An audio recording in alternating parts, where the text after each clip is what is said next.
What's up everyone, how are you all? Today we are back with another blazing Naruto story. What if Naruto x Fem Shino Harem? If you enjoy then please like, share and do comments.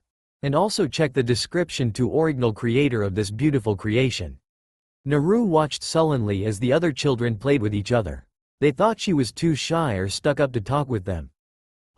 Shy? Her? Naru was a naturally bubbly person. But Naru frowned, thinking, Gigi said that the other kids wouldn't understand sign language. Naru had no friends all the school year so far because of the communication barrier between her and her class, and it was already halfway through. It was incredibly frustrating for Naru. Naru was sure that if the kids her age were more observant they would see. And if they noticed, they would surely say something, right? Naru couldn't say anything about it. But after that first out-of-the-blue conversation they would be on the fast track to best friends. Right? Naru didn't know. But she thought optimistically, it was sure to happen eventually. Naru climbed up a nearby tree in a bout of restless energy. This went unnoticed by all in the schoolyard, of course. The blonde 8-year-old girl sat on the uppermost branch and watched the other students again. It was the only thing she could do, besides pulling pranks. But she had no supplies with her right now, having been detained by her kind, but strict, teacher. And besides, if she couldn't talk to her classmates, she could observe them, right? Kiba was sort of like her, she thought. There were quite a few prime differences though, mainly being his mild arrogance and big mouth. Hinata was a girl Naru thought would be a nice friend. But she was awfully shy and stuttered constantly. Sasuke was arrogant and stoic, while Ino and Sakura were people she found annoying. Them both and the rest of Sasuke's fangirls. Shikamaru was lazy and smart, while Choji was loyal and had a big heart. They made good best friends. Naru absent-mindedly wished she had someone like that, but brushed the thought away.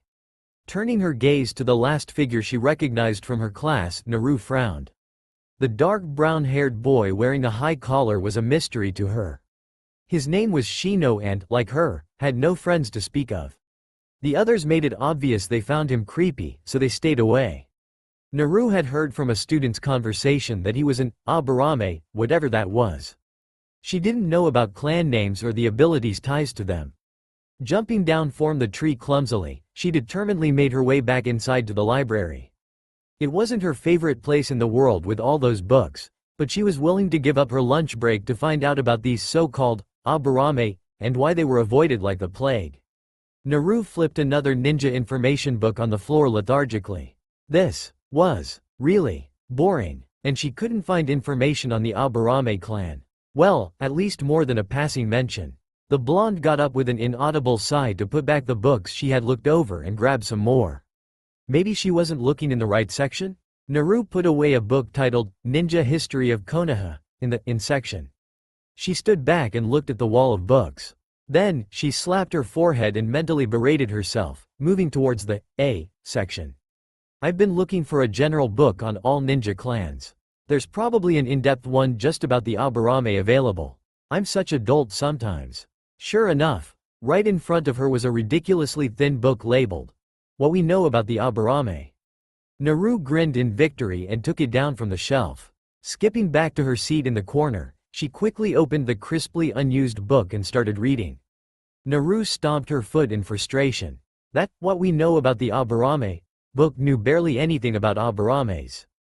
Really, all it said was that Aburames had a special ability that enabled them to hold colonies of special bugs in their bodies. Just in not as little words. If Naru was anything, she was curious. And this did not satisfy her curiosity. And it sounded really cool to have bugs living in your body, Naru thought. Was that why everyone avoided Shino? Because he had bugs in him? That was a stupid reason. Just 'cause Aburame are different doesn't mean they should be outcasts. And Naru knew a thing or two about being different and an outcast. Looking up, she sighed impatiently, pushing her thoughts to the side for a moment. She was waiting to be paired up with another student from her class for their first survival training expedition. Their sensei for their whole time at the academy, Iruka, was going down the list of pre-arranged teams of 2, calling them forward and handing them their academy-grade tents and food bag. The class had been learning about setting up camp and outdoor survival for 2 months now, and it was time to put it to the test. Uzumaki Naru and Iruka started, reading the next team. Naru perked up at hearing her name, Aburame Shino. She glanced over at the quiet boy she had been contemplating most of the day. He turned his head in her direction for a second, the only way she could tell he was looking her way because of his dark shades, his expression impossible to read. Then he turned to the senseis and walked forward to take the tent, leaving the food bag to Naru. As Naru moved forward, she heard the usual whispers directed at her.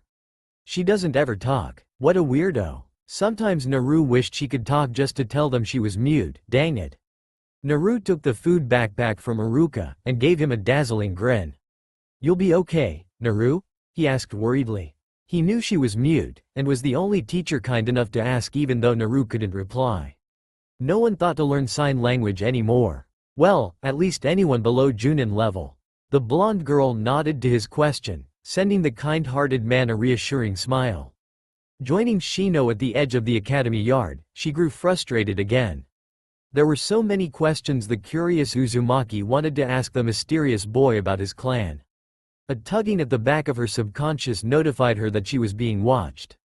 Glancing at her silent companion, she found him studying her from behind his sunglasses. His tense, closed-off stance showed he was thinking hard about something.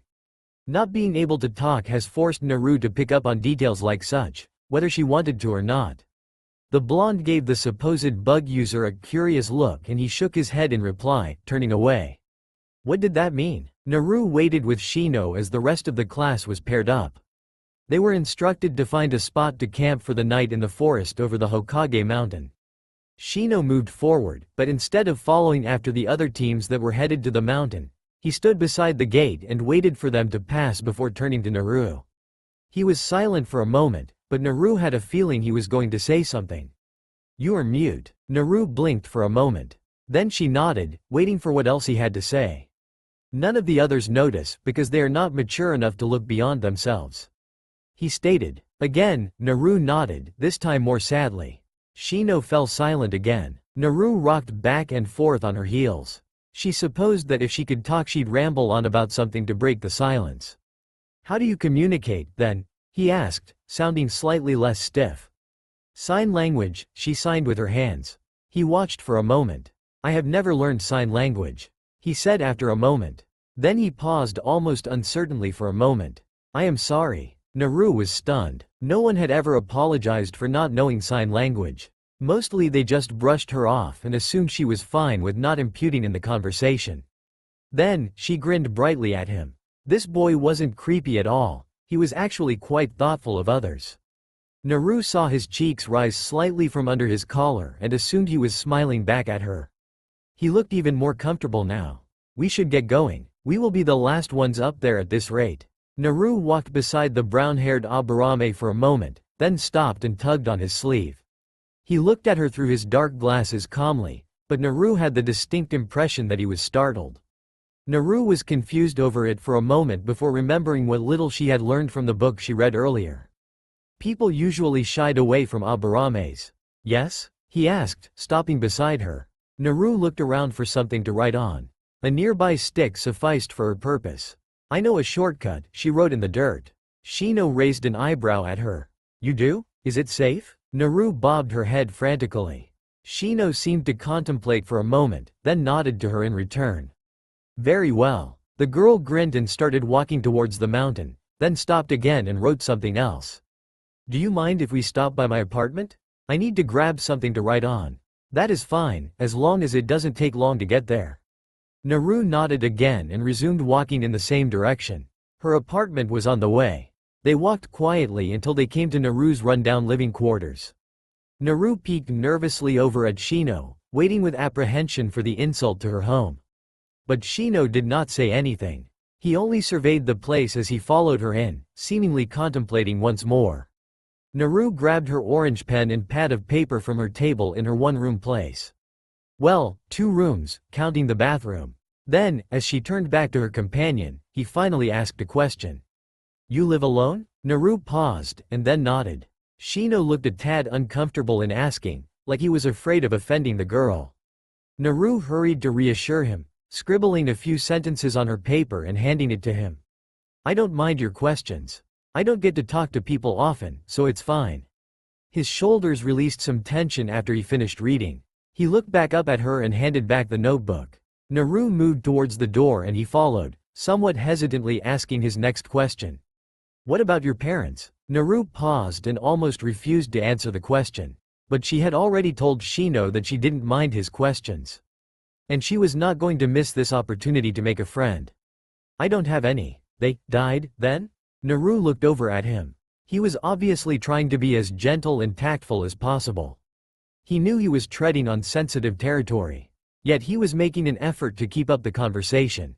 She'd have to ask him why. I don't know, she wrote, answering his question. I never knew them. I've been alone as long as I can remember. I see. Why do you keep talking to me? She asked next. I apologize, he said, looking more flustered than she'd ever saw him, which wasn't saying much. Does it bother you? Naru shook her head energetically, cutting him off before he could say more. No, it's really nice, actually. It's just what? Shino asked, following her down the unused path beside the one up to the Hokage monument. Naru shifted uncomfortably as she handed him the pad of paper once again. It's just, no one else has made an effort to keep up the conversation for so long. Most people get bored with reading half the conversation and sorta brush you off? He supplied. Naru nodded again. I know how it feels. He said simply, looking away for a moment. Naru was confused for a moment. He knew how it felt. Why would someone brush off such a thoughtful boy? Naru had only known him for under an hour, and she was sure she really liked him. Then she remembered, once again, that Shino was an Aburame. She remembered the questions she wanted to ask. She started scribbling furiously, attracting Shino's attention back to her. You're an Aburame, right? I was reading about your clan today, but the only book I found didn't explain anything. Do you really have bugs inside your body? How does that work? It sounds really cool. She handed the pad to Shino, who stopped walking suddenly after he started reading. While his shaded eyes flew across the page, Naru noticed that they were now in the forest above the Hokage monument. In the perfect spot for camp, too. Naru noticed Shino staring at her again. It was like he couldn't quite figure her out. You think it's cool? He asked finally. Naru nodded hesitantly. She grabbed the paper back to write her next message. I'm sorry. Are you mad? Shino made a chalked sound when she handed him the paper once more. Mad? No, I was just surprised. Most people aren't interested in the Aburame and are irrationally afraid of bugs. Yes, I do have bugs in my body, but it's only a half a colony. I'll get a full colony when I graduate to genin status. As for how it works, it's a special process that we Aburame undergo when we are born. It's not really something I can explain. Naru sighed in relief when he admitted he was not mad at her and listened intently to his response to her questions. We need to set up this tent before it gets much darker out. Shino stated, changing the subject to a more pressing issue. Naru nodded and happily helped him take the shelter out of the bag. The tent was simple, if a bit worn, and only took the duo a minute to set up. Then they sat at the entrance and wondered vaguely what to do. Shino cleared his throat after a moment to catch Naru's attention. He raised a hand uncertainly. I need to do my daily practice with my Kikai bugs. Do you mind? Naru shook her head quickly. She was very interested to see how he controlled the tiny insects. She leaned forward slightly to watch. Shino seemed unnerved at her obvious interest for a second, then shrugged it off, apparently deciding to act as if she wasn't there. Naru's silent mouth dropped open in unabashed awe at the small swarm of bugs that came out of Shino's sleeve. He waved his arm and the swarm responded accordingly, moving in loops and jagged lines. It seemed awfully complicated to Naru, but Shino only seemed to be concentrating mildly. She concluded that he must have practiced a lot. After he finished, he looked to see Naru's reaction, hoping she hadn't changed her mind and instead thought he was creepy like the rest of the class did. Shino hadn't had friends before, only his family for company. Shino secretly desperately wanted someone who would be a friend to him. When Shino turned to Naru, she gave him a 100-watt foxy smile. She thought Shino's abilities were super amazing and told him so on her pad of paper. Shino stared at the paper for a moment thoughtfully. Then, he looked back up at her and gave a small, sincere smile. Thank you. The two watched the sun dip below the horizon in companionable silence. Then, just before Shino opened his mouth to say, we should get to sleep, Naru shoved the pad of paper into his hands and looked away, nervously wringing her hands. Shino looked down and read the last line she wrote. When Naru heard a soft intake of breath, she turned around to face him again, anxiously awaiting his answer. "Wanna be friends?" Shino read it over and over, not quite believing it the first time. The unbelieving, shocked side of him wanted to think that she didn't really mean it. Then, the logical side of him knew that she wouldn't have written it if she didn't mean it. Shino was very aware that writing something down was different than saying it. When writing something, you have to consciously think about it. You can't blurt it out without thought. Then, there was a part of Shino that didn't care about logic or shock. That part was thinking, "This is my chance to have a friend." Shino looked up at the girl. A good friend. Naru was starting to lose hope from his lack of reaction. Maybe she had asked too soon? She had just met him formally today. But Naru was so glad to have someone who didn't judge her right off the bat for being mute, she just couldn't help herself. But when he finally looked up from the note, she knew that he felt as much a connection to her and she felt to him. "Yes," he stated, a hint of a smile in his voice, "yes, I would very much like to be friends." When Naru and Shino returned to class the next day with their pristinely folded tent and empty food bag, they had already developed a strong friendship. Shino had never much felt the need to talk before yesterday, but with Naru he wanted to talk to her and learn about her. However, he was by no means chatty.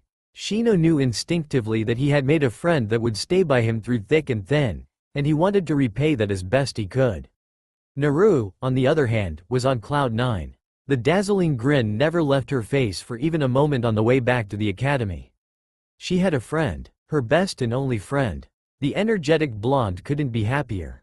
Sure, Shino wasn't much of a talker, but he spoke just enough that it was comfortable and he truly made an effort to converse with her, even though her responses were on paper. Naru practically skipped to where Iruka and Mizuki were waiting. She heard Shino snort quietly and saw him shake his head, amused despite himself. Then he spotted the other students huddled around and stiffened. Naru noticed and stopped skipping, waiting for him to catch up. She gave him a slightly worried look. The 8-year-old girl noticed how rigid and deathly quiet he had gotten and was instantly confused. Had she done something that made him retract back into his shell that she was slowly but surely drawing him out of? Naru handed the empty food bag to Iruka while Shino gave the tent to Mizuki. Mizuki speared Naru's turned back with a subdued glare, though it did not miss Shino's notice. The bug user frowned heavily, but he did not say anything. Naru sent a sweet smile to the kinder of the teachers before moving to the side with Shino. Shino was still silent, much more so than when it was just she and him. The blonde was getting very concerned. Shino caught her anxious look and noticed with a start that he had been acting differently since they had arrived at the academy. He hurried to reassure her. "I apologize. It is nothing you did." He started quietly. These words were meant only for her. "I did not realize until just now that I had stopped talking with you. I do not enjoy being around so many people, so I suppose that my silence was just a reflex reaction." Naru nodded in understanding. Naru liked people, but most of them mocked her. Her reflex was to shy away from nasty expressions, so she tended to stay away from most the Konoha population. She didn't know why people didn't like her. Was it because she was mute? Or something else? The blonde pushed aside the depressing thoughts and let herself be herded with the other students inside. She perked up some when she remembered that she now had a friend that understood the feeling of being shunned completely. "All right, everyone," Iruka yelled, grabbing the students' attention, "take your seats." Naru bounced to her regular seat, which had a wide berth. No one wanted to sit by the creepy girl who didn't talk. She looked up and saw Shino hesitate at the front of the classroom. Then, he walked up to Iruka's desk and asked something politely in a low voice. Iruka smiled at him and said something back just as quietly. When Shino responded, Iruka's face showed open shock, then happiness, and he nodded quickly with an even bigger smile. The Aburame boy nodded back curtly and turned around, heading up the stairs to Naru's row. He took the seat beside her and caught her curious look. "I asked Iruka-sensei if I could move seats," he explained. "Is it alright if I sit here?" Naru nodded back fervently, grinning happily. His shoulders untensed some at her approval and he turned back to the front to listen to the lesson. Naru took after Shino's example and tried her very best to listen to what Mizuki was explaining. But considering it was a history lesson, she was having a very hard time concentrating. Truthfully, the only thing she didn't have a hard time concentrating on was the trap techniques that Iruka told the class about. It helped a lot with the pranks she executed from time to time. Plus she found it fascinating. She realized that she had been lost in her thoughts for longer than a moment and that the rest of the class was lining up to practice the jutsu they had learned a few weeks ago. Shino had been waiting patiently for her to come back down to earth from beside his chair, though Naru was sure he had been about to shake her shoulder. She stood up and walked with him to the end of the line, though it didn't really matter their position, Iruka would call them at random anyway. Uchiha Sasuke was called up first and preformed a perfect bunshin, their newest jutsu, which earned several fangirl squeals and reluctantly impressed whispers. He smirked smugly, which irked Naru. He thought he was so cool, the jerk. Naru watched as other students were called up with growing nervousness. She was never really good at jutsu, even the easiest ones. Shino was called up and did just as well as Sasuke, though he was not smug about it. He knew that there was always room for improvement, and making one bunshin wasn't a huge cause to celebrate. Finally, Naru's name was called and she walked to the front with dread. She took a deep breath and started doing the correct hand signs. She channeled her chakra and tried to do the technique. She only ended up with a loud crackling sound and her hands feeling like they had caught fire momentarily. She bit her lip from the pain of the burns on her hands and swallowed back the traitor tears that came to her eyes. Some of the students sniggered behind their hands, blatantly oblivious to her pain. She curled her hands into fists at her sides to hide the burns. Iruka smiled sadly down at her. Good try, Naru. Maybe next time. Naru nodded, not looking him in the eye as she returned to her place. Humiliation weighed her shoulders down as she heard more of her classmates whispering about her. This usually happened when she attempted a jutsu.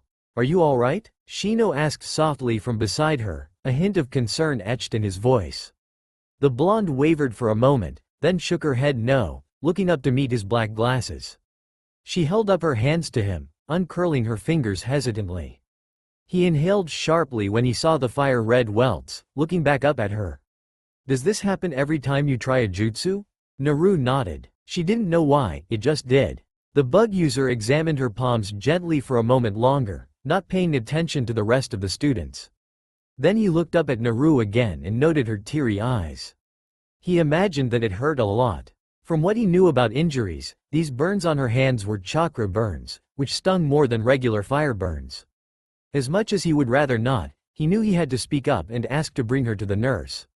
He released her battered hands and took a deep breath. Naru wondered what he was doing when he turned back to the front, facing Iruka-sensei. Then, she was shocked when he cleared his throat, capturing the attention of many of their classmates and their sensei. Yes, Shino? Iruka asked, as surprised as the students that he had made any noise while class was in session. Shino really had been quite the introverted kid. At least, the kid Iruka saw. He was sure, however, that he had seen the Aburame boy talking to Naru earlier. Shino shifted for a moment, then said flatly, Naru has burned her hands from attempting the bunshin. May I take her to the nurse? There was an instant abundance of whispering. Since when are those two friends? It fits. They're both really weird and barely talk, and, from the nicer of students, she burned her hands?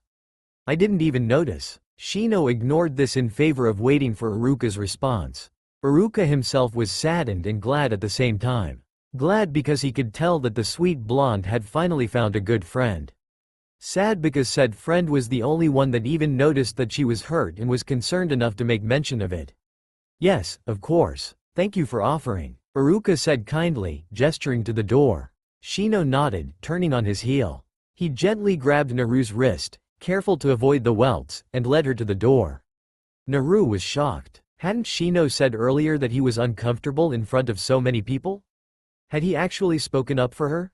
Her heart was warmed by his compassion and thoughtfulness. Naru grinned at the boy, who had let go of her wrist and was walking with her to the nurse's office. Shino tilted his head at her, confused at her sudden change in mood. Had she forgotten about the abused skin on her hands? It seemed that the cheerful girl couldn't stay anything but happy for very long. They walked in silence, though not by choice for Naru. She wanted to thank her new friend, but she couldn't talk, he didn't understand sign language, and she couldn't write with burned hands. She resigned herself to waiting until she was healed. They finally reached the small office where the nurse was already occupied with a small black-haired boy about a year older than the both of them. He was getting his knee bandaged by the kind old lady who was employed as the school nurse, talking a mile a minute all the while. He was the one that noticed their approach first, halting abruptly in his chatting. Then he practically jumped off the bench he was sitting on, waving merrily to them. "Hi, are you here to see Cho-san too? I scraped my knee during taijutsu practice today. It did not hurt too much, but my teacher sent me here anyway." "Why are you both here?" Naru and Shino glanced at each other, startled by the sudden energy and rambunctiousness of this older boy. Then Shino looked back at the boy, who was waiting eagerly for one of them to speak up. Shino continued walking forward after a moment, speaking up to answer the boy. "She burnt her hands during class." "Oh," the boy said, genuinely sympathetic, "I'm sorry. Does it hurt a lot?" He was looking straight at Naru, obviously expecting her to answer. Naru shifted uncomfortably, looking to where Shino had started explaining the situation to the nurse. Then she looked back at the boy, who was still staring at her unwaveringly. "What is wrong?" he asked when she didn't say anything. "Why will you not talk to me?" "Naru-chan, come here." The nurse said, "I'll put some healing cream on that and it'll be good as new." "Is that your name, Naru?" the boy asked, his round eyes even wider. "Yes," Shino answered for her as she let the nurse apply the ointment. "She's Uzumaki Naru, I am Aburame Shino. I am Rock Lee," he said with a dazzling grin. It diminished somewhat when he realized that Naru still hadn't said anything. He gazed mournfully at her as she walked back over to him, her hands healing themselves quickly with the aid of the balm. "Why will you not talk to me?" he repeated. "Did I do something wrong?" Naru's eyes widened in alarm. She didn't want him blaming himself. She sent Shino a pleading glance, which he correctly interpreted. "It is not of any fault of yours, she cannot talk," the younger of the boys said, stuffing his hands in his pockets. Shino didn't seem too at ease to Naru, but less tense than he was when they were in class. Lee's eyes widened in realization. He turned to the girl, who was shifting uncomfortably. "I am sorry, I did not realize." Naru smiled at the energetic boy, getting a blinding grin in response. The trio started walking back down the hall together. Naru thought that Lee seemed like a nice boy. Maybe they could be friends? "So, how did you burn your hands, Naru-chan?" Naru dropped her head in shame. She couldn't even perform a simple jutsu and ended up getting hurt in the process. Lee and Shino both noticed her sudden depressed aura and Lee looked to Shino in alarm. What did I say?" Shino shook his head and stopped walking. He put a hand hesitantly on his friend's shoulder. She looked up at him for a moment then looked away, but he caught the humiliation in her expressive eyes. "Naru?" he asked quietly, for the moment ignoring Lee. The older boy noticed that this was not a moment he should interfere in. The girl shook her head at him, still not. With a start he realized that she was ashamed that she messed up the jutsu and hurt herself. "Is this about what happened in class? It wasn't your fault." She looked at him at this. Then she grabbed the pad of paper and pen she had stored in her back pocket and started writing. "I don't know why that always happens. There has to be something wrong with me, that never happens to anyone else." Shino shook his head at her, still frowning. "No, there is not anything wrong with you.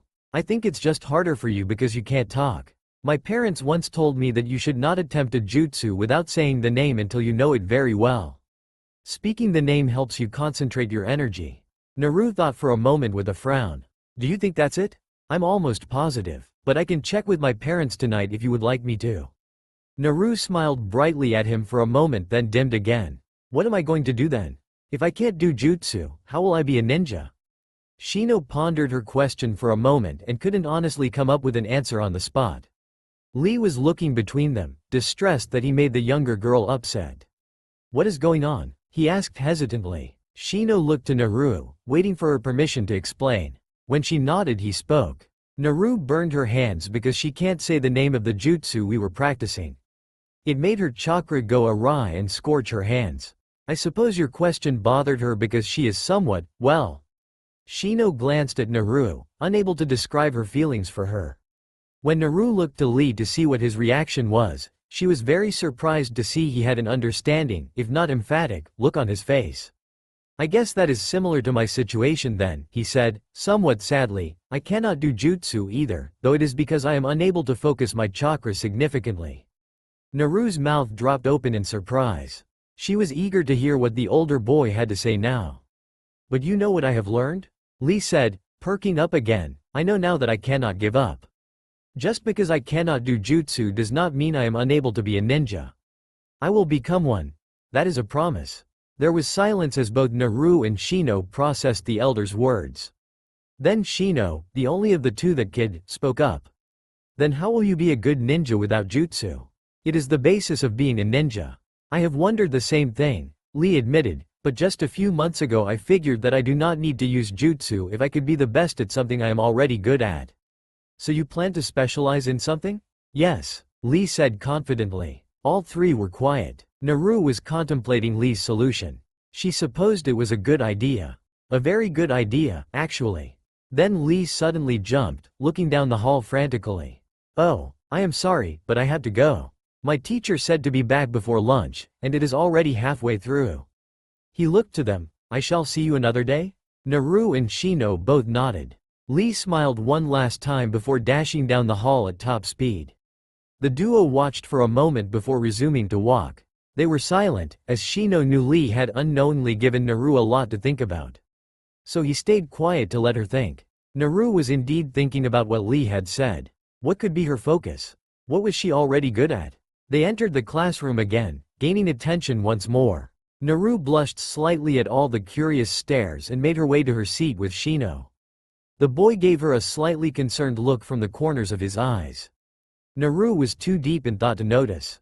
While Shino resigned himself to waiting until lunch break, which was in half an hour, to talk with Naru, the blonde was thinking hard about what she liked to do and what she was better at than her other skills.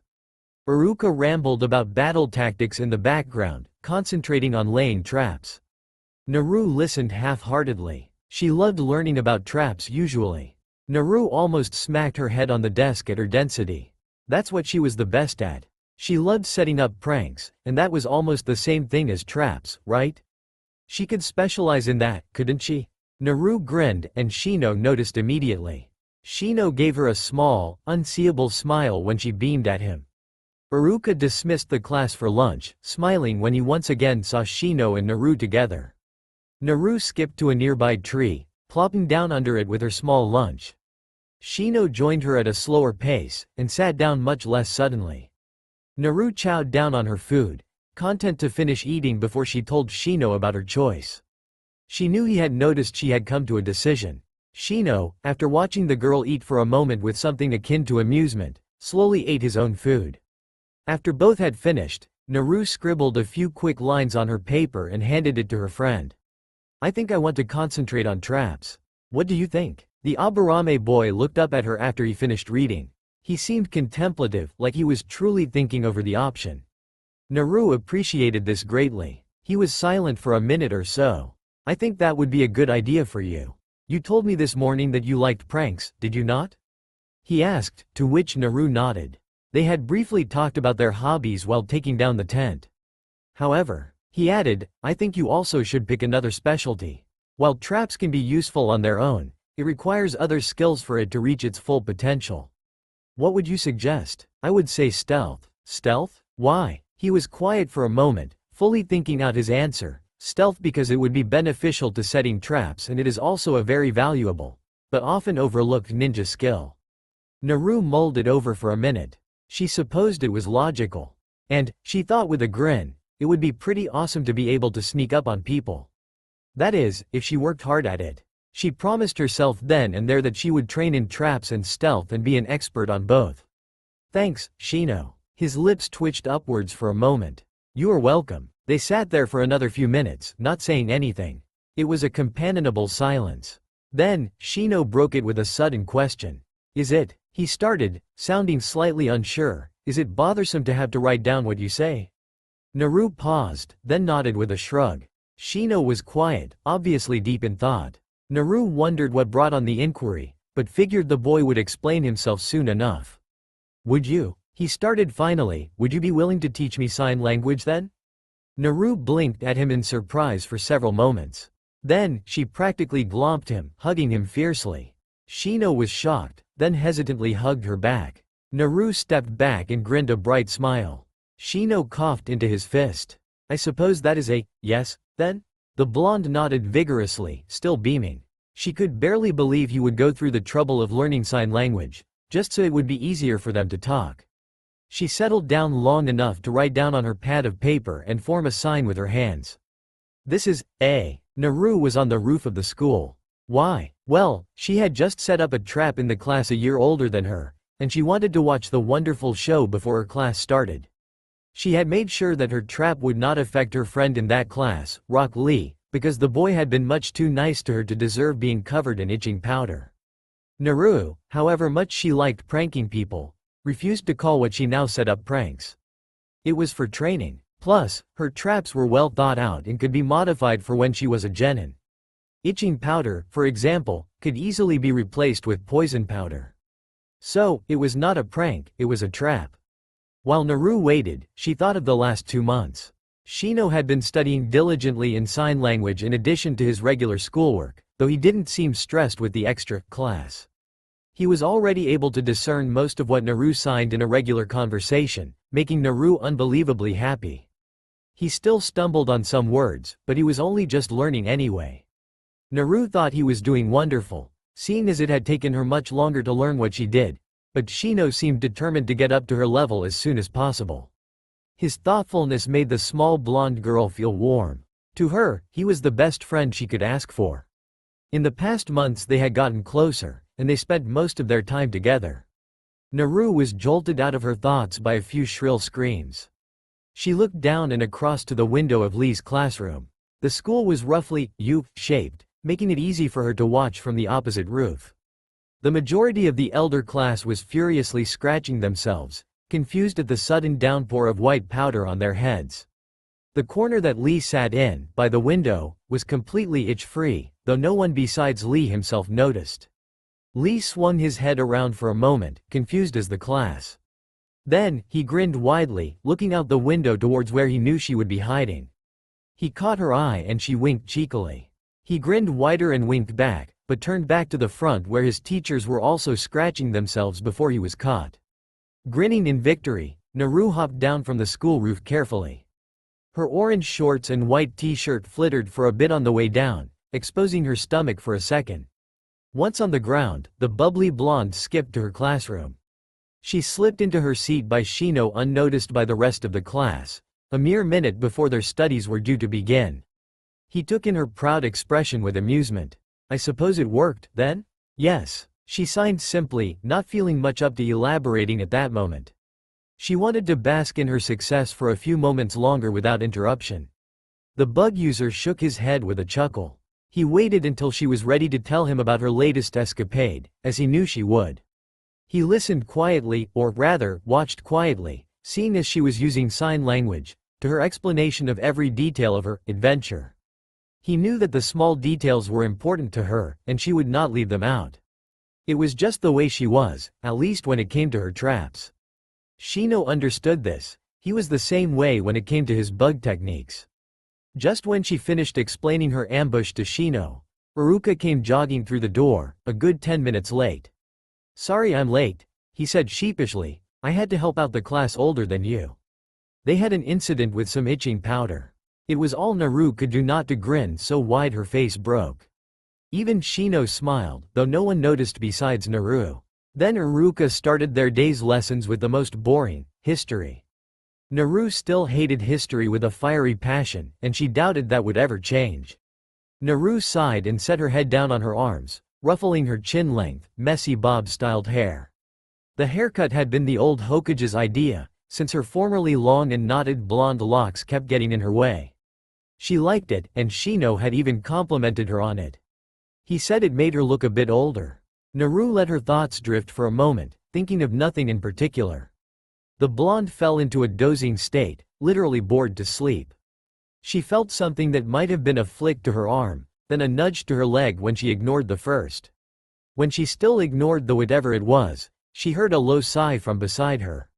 Bang! Naru's head jerked up at the sudden noise. She fell backwards out of her chair, mouth open in a soundless yell of surprise. The Uzumaki narrowly missed the edge of the table behind her as she fell. She lay on the floor, staring up at the ceiling wondering what the heck just happened.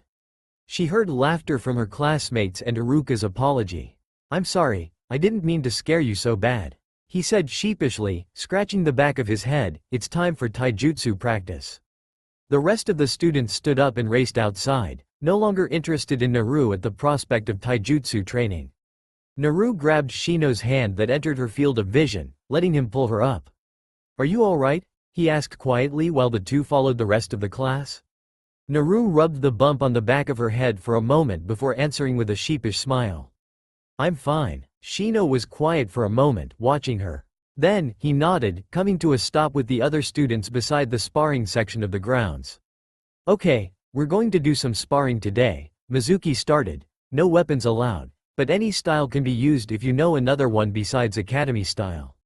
No jutsu either." Iruka called up the first pair, who eagerly jumped into the ring. Naru shifted awkwardly. She was not looking forward to this.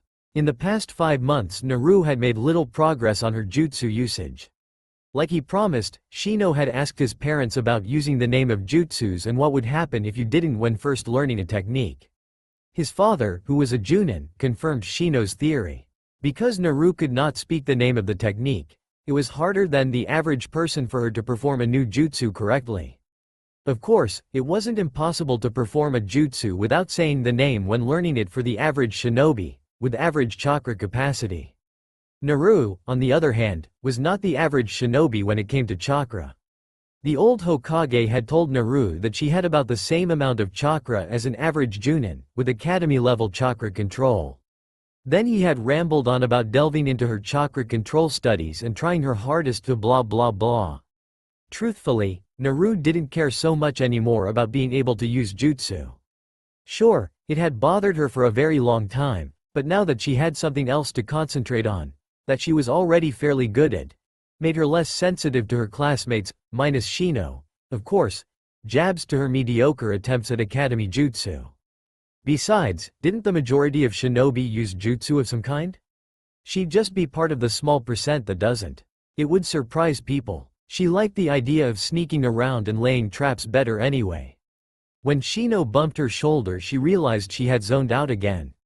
Shino gave her an exasperated look from behind his glasses. "Sorry," she signed to him with a less than sorry grin. He snorted, amused at her antics. He had loosened up a lot since their meeting. Well, at least in her presence. He was still stiff at times when they were around a lot of people, but for the most part he didn't try to shut her out like he did the majority of the public. Once, when she asked him why that was, he only said that she was different than other people, and she was his friend, not everyone else. It made her feel good when he said she was different, because she knew he meant it as a compliment. Uzumaki Naru and Iruka called, looking among the crowd for a partner who hadn't already fought. Haruno Sakura. Naru stepped into the ring timidly, while Sakura boldly took her stance, assured of her victory. Everyone knew that Naru didn't stand any chance. Naru knew she wasn't very good at taijutsu. She was only marginally better at hand-to-hand combat than jutsu, which wasn't saying much. Shino had told her that her best bet to win these little spars was to surprise her opponent. That, and have confidence. She hadn't figured out how to do either of those yet, thus she had not won a fight so far. "Ready, weirdo?" Sakura asked. Naru took a deep breath and nodded. Then, Iruka threw down his hand in a slicing motion between them, yelling, "Start!" Sakura ran forward, throwing a reckless punch. Naru acted on instinct, dodging just barely. Sakura turned around and tried a leg sweep.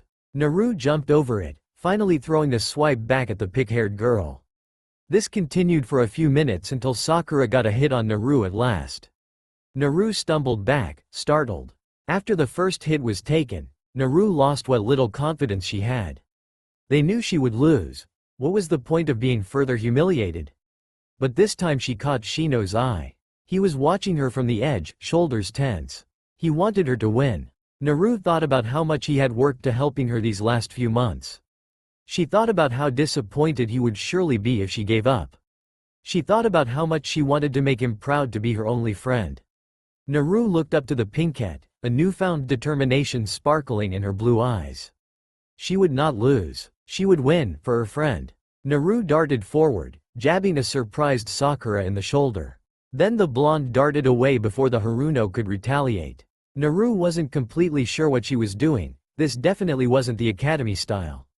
She shook her head and decided to just go with it. Sakura quickly got over her surprise, replacing it with anger. Haruno charged at the other girl, fist hefted. Naru then realized that Sakura really wasn't all that good at the academy-style taijutsu. Naru had given her all the power. Naru dodged Sakura's punch, and gave one of her own that hit Sakura right in the stomach. Sakura fell back on her backside, glaring up at the blonde. "I don't know what your problem is, dead last," Sakura started, standing up again, "but you just got lucky." Sakura tried an uppercut followed by a leg sweep, both of which missed.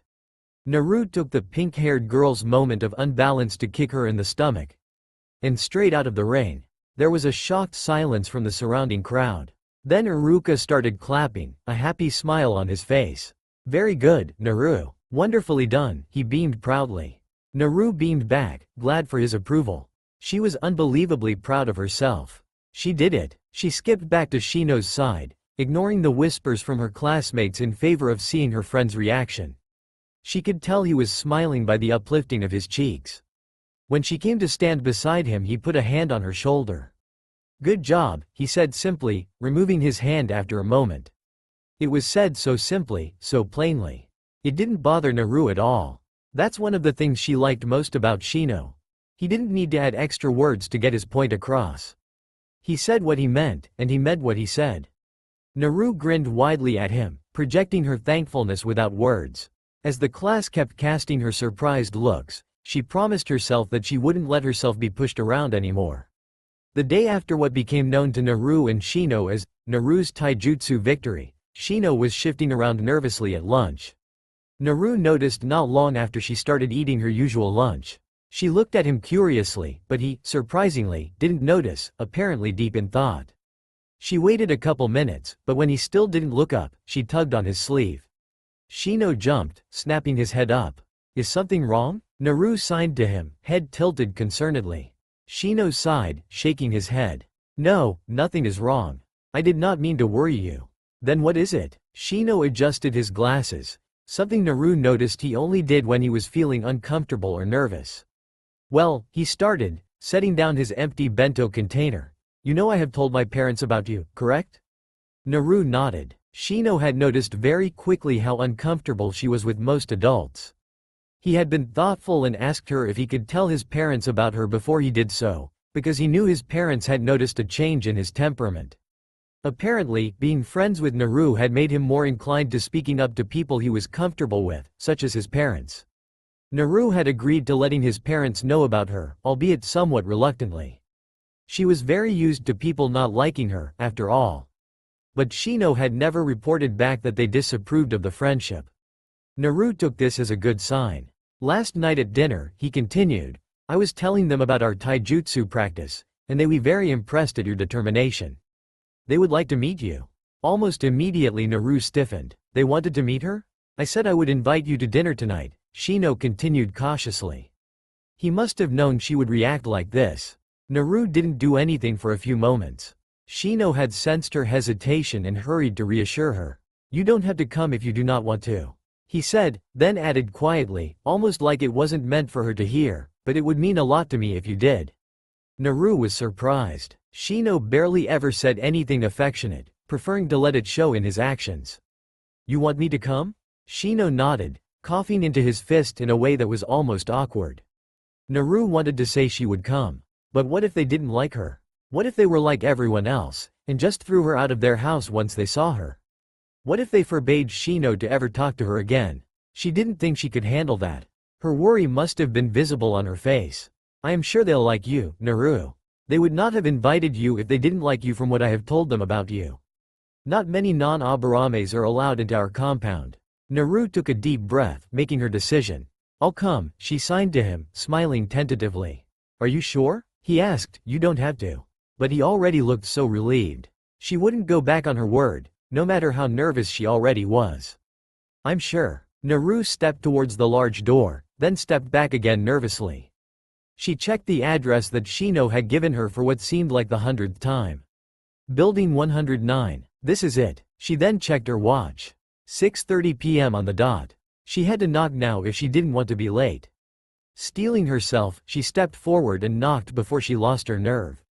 She breathed a sigh of relief before realizing she didn't know what to do if anyone but Shino answered the door.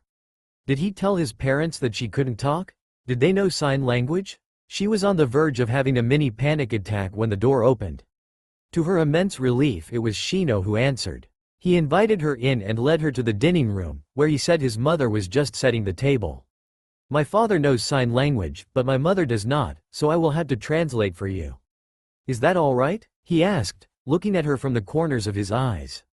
Naru nodded and offered a nervous smile. Shino smiled back at her and placed his hand briefly on her shoulder reassuringly. As they entered the dining room, Naru was met with the sight of a very long table.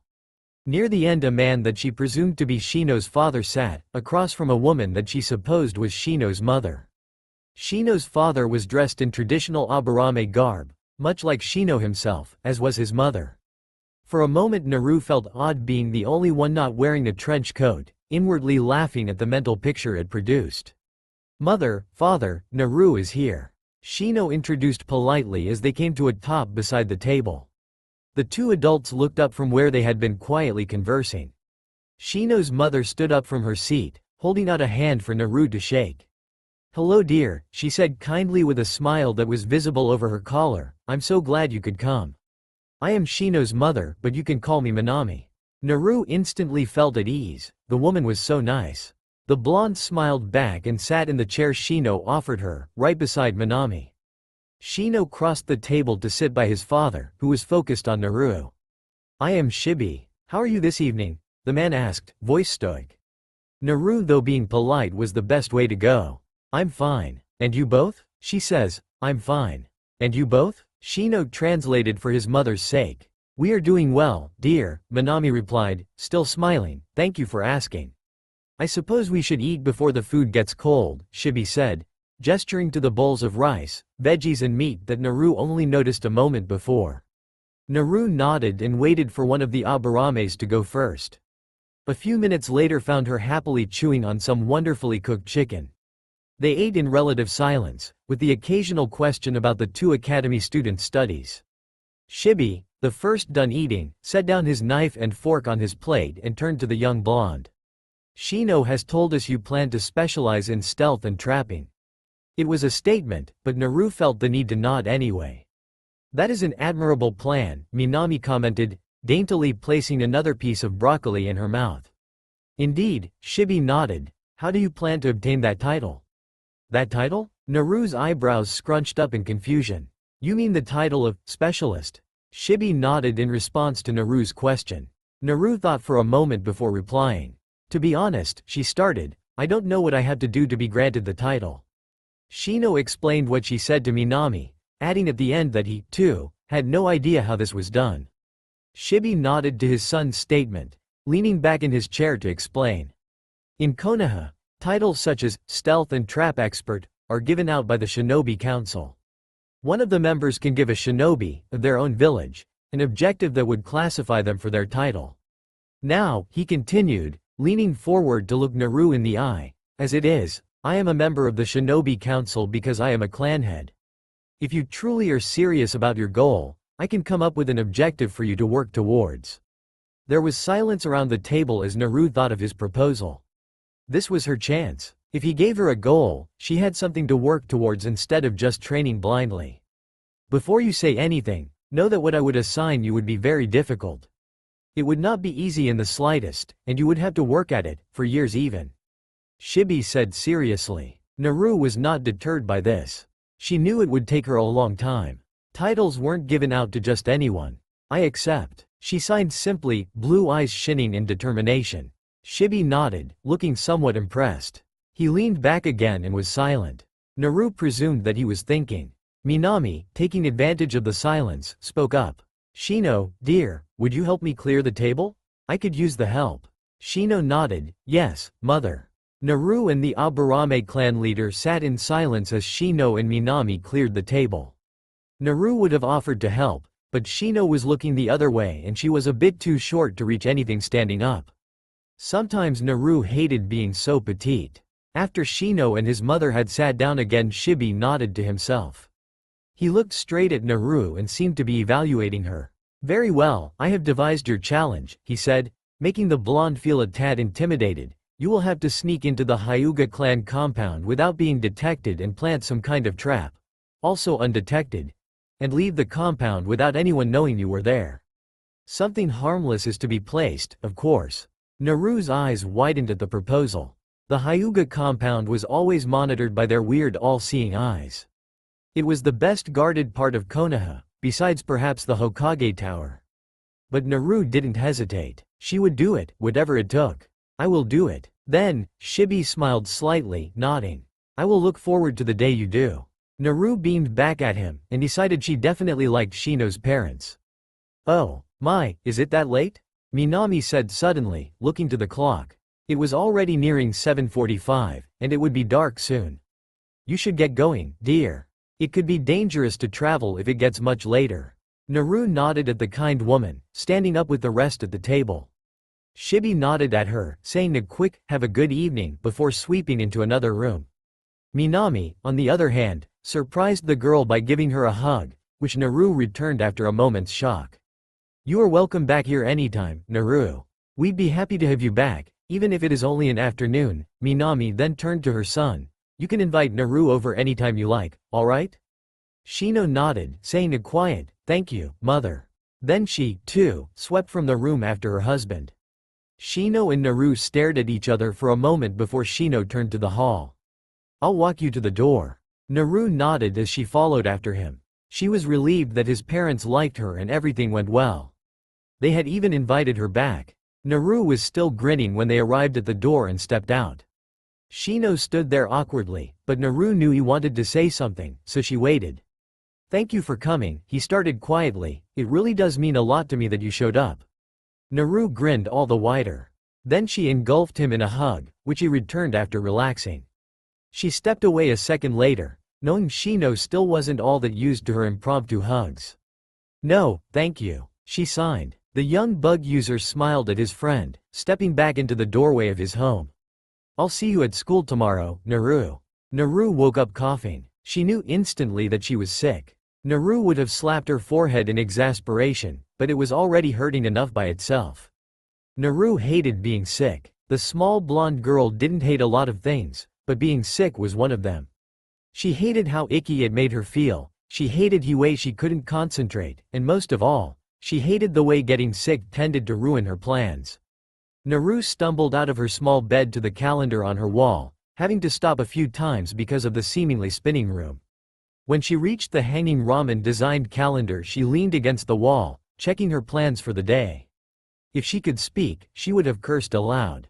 Cursing just wasn't as effective when you used sign language, at least when no one was around to see it. Today, marked in red, she had planned to put a trap, not prank, in the Haruno compound. It was a test she had appointed herself in training towards her ultimate goal, the Hyuga compound. She was going to work her way up, starting with civilian homes, then to shinobi, ending with the most protected. She wanted to have at least one successful mission every 2 months. If she missed today, which, incidentally, was the second to last day of November, she would not make her goal for this month. She could try tomorrow if she wanted to, but she knew that by the next day she'd be feeling worse. Naru sighed soundlessly, rubbing her throbbing forehead with a finger. Then, she stood up straight again, going about her morning routine without the usual bounce in her step. Showered, dressed and fed, the blonde sneezed on her way out the door. She tried to pep herself up and put her usual grin on her face. At this rate, Shino was sure to notice something was up. He was way too observant for his own good sometimes. Or maybe it was for Naru's own good. Minutes later, Naru collapsed in her chair at the academy, the few students that were already there ignoring the sick girl. Shino and Naru, now both 9 years old, had moved on to their second year at the academy a month ago, but it seemed as if none of the class had matured over the summer. The majority of them still called Naru the creepy girl, and Shino the bug guy. Naru always frowned when they called him that. Calling the fascinating beings his clan controlled and artfully used in battle were more than bugs. Shino, however, had told her many times to ignore the mean names. Naru dozed, barely noticing the other students coming in the classroom and only sitting up when Shino sat beside her. She saw the half-concerned look he threw her from behind his dark glasses, but she ignored it in favor of setting her head back on her arms. Shino sighed and let it be for the moment. A few minutes later Ruka came in with a door slam to get the class attention, but only served to make Naru's head pound worse. She tried not to flinch but was unsuccessful. She once again fell into a doze, for once not even trying to pay attention to Ruka's long lecture on the importance of blah, blah, blah. She drifted in and out of sleep for the morning class, waking up to cough or sneeze. A few times she saw Shino watching her out of the corners of his eyes, and she knew he would not take a simple nod as an answer the next time he was able to question her. The next time she woke it was to a hand on her forehead. She creaked open her eyelids to see whose hand it was, and wasn't very surprised to see Shino standing in front of her. She was, however, surprised to see the classroom empty besides the two of them and Haruka, who was standing at his desk looking between papers and the two academy students. When had they been dismissed for lunch? "You have a high fever," Shino said quietly, almost to himself, "and you're quite sick." Naru yawned and sat up, causing Shino take his hand off her burning skin. She wished he would keep it there. His skin was very cool compared to hers. "You should have stayed home from school, Naru," the bug user started hesitantly. Suddenly more awake, Naru shook her blonde head fervently, but instantly regretted it when it throbbed all the more. She cupped her head in a hand, leaning on the table. Her friend removed her hand and replaced it with his own, knowing by her previous expression that the cool temperature helped. He frowned heavily down at her. "Why not stay at your apartment?" "What's today?" "I have to do the Haruno compound today," she signed, flopping her hands back on the desk immediately after she finished. She sighed, glad she didn't have to expand on her answer. He'd understand what she was getting at. He frowned for a few moments longer before replying, seeming to be analyzing her health.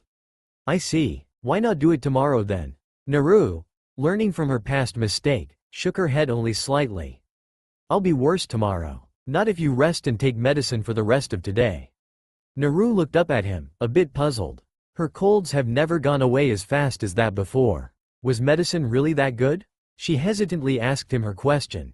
What she could see of his expression went from puzzled to apologetic. "I'm sorry. Have you ever had medicine before?" Again, she shook her head. Shino sighed, looking a bit, "Was that sad?"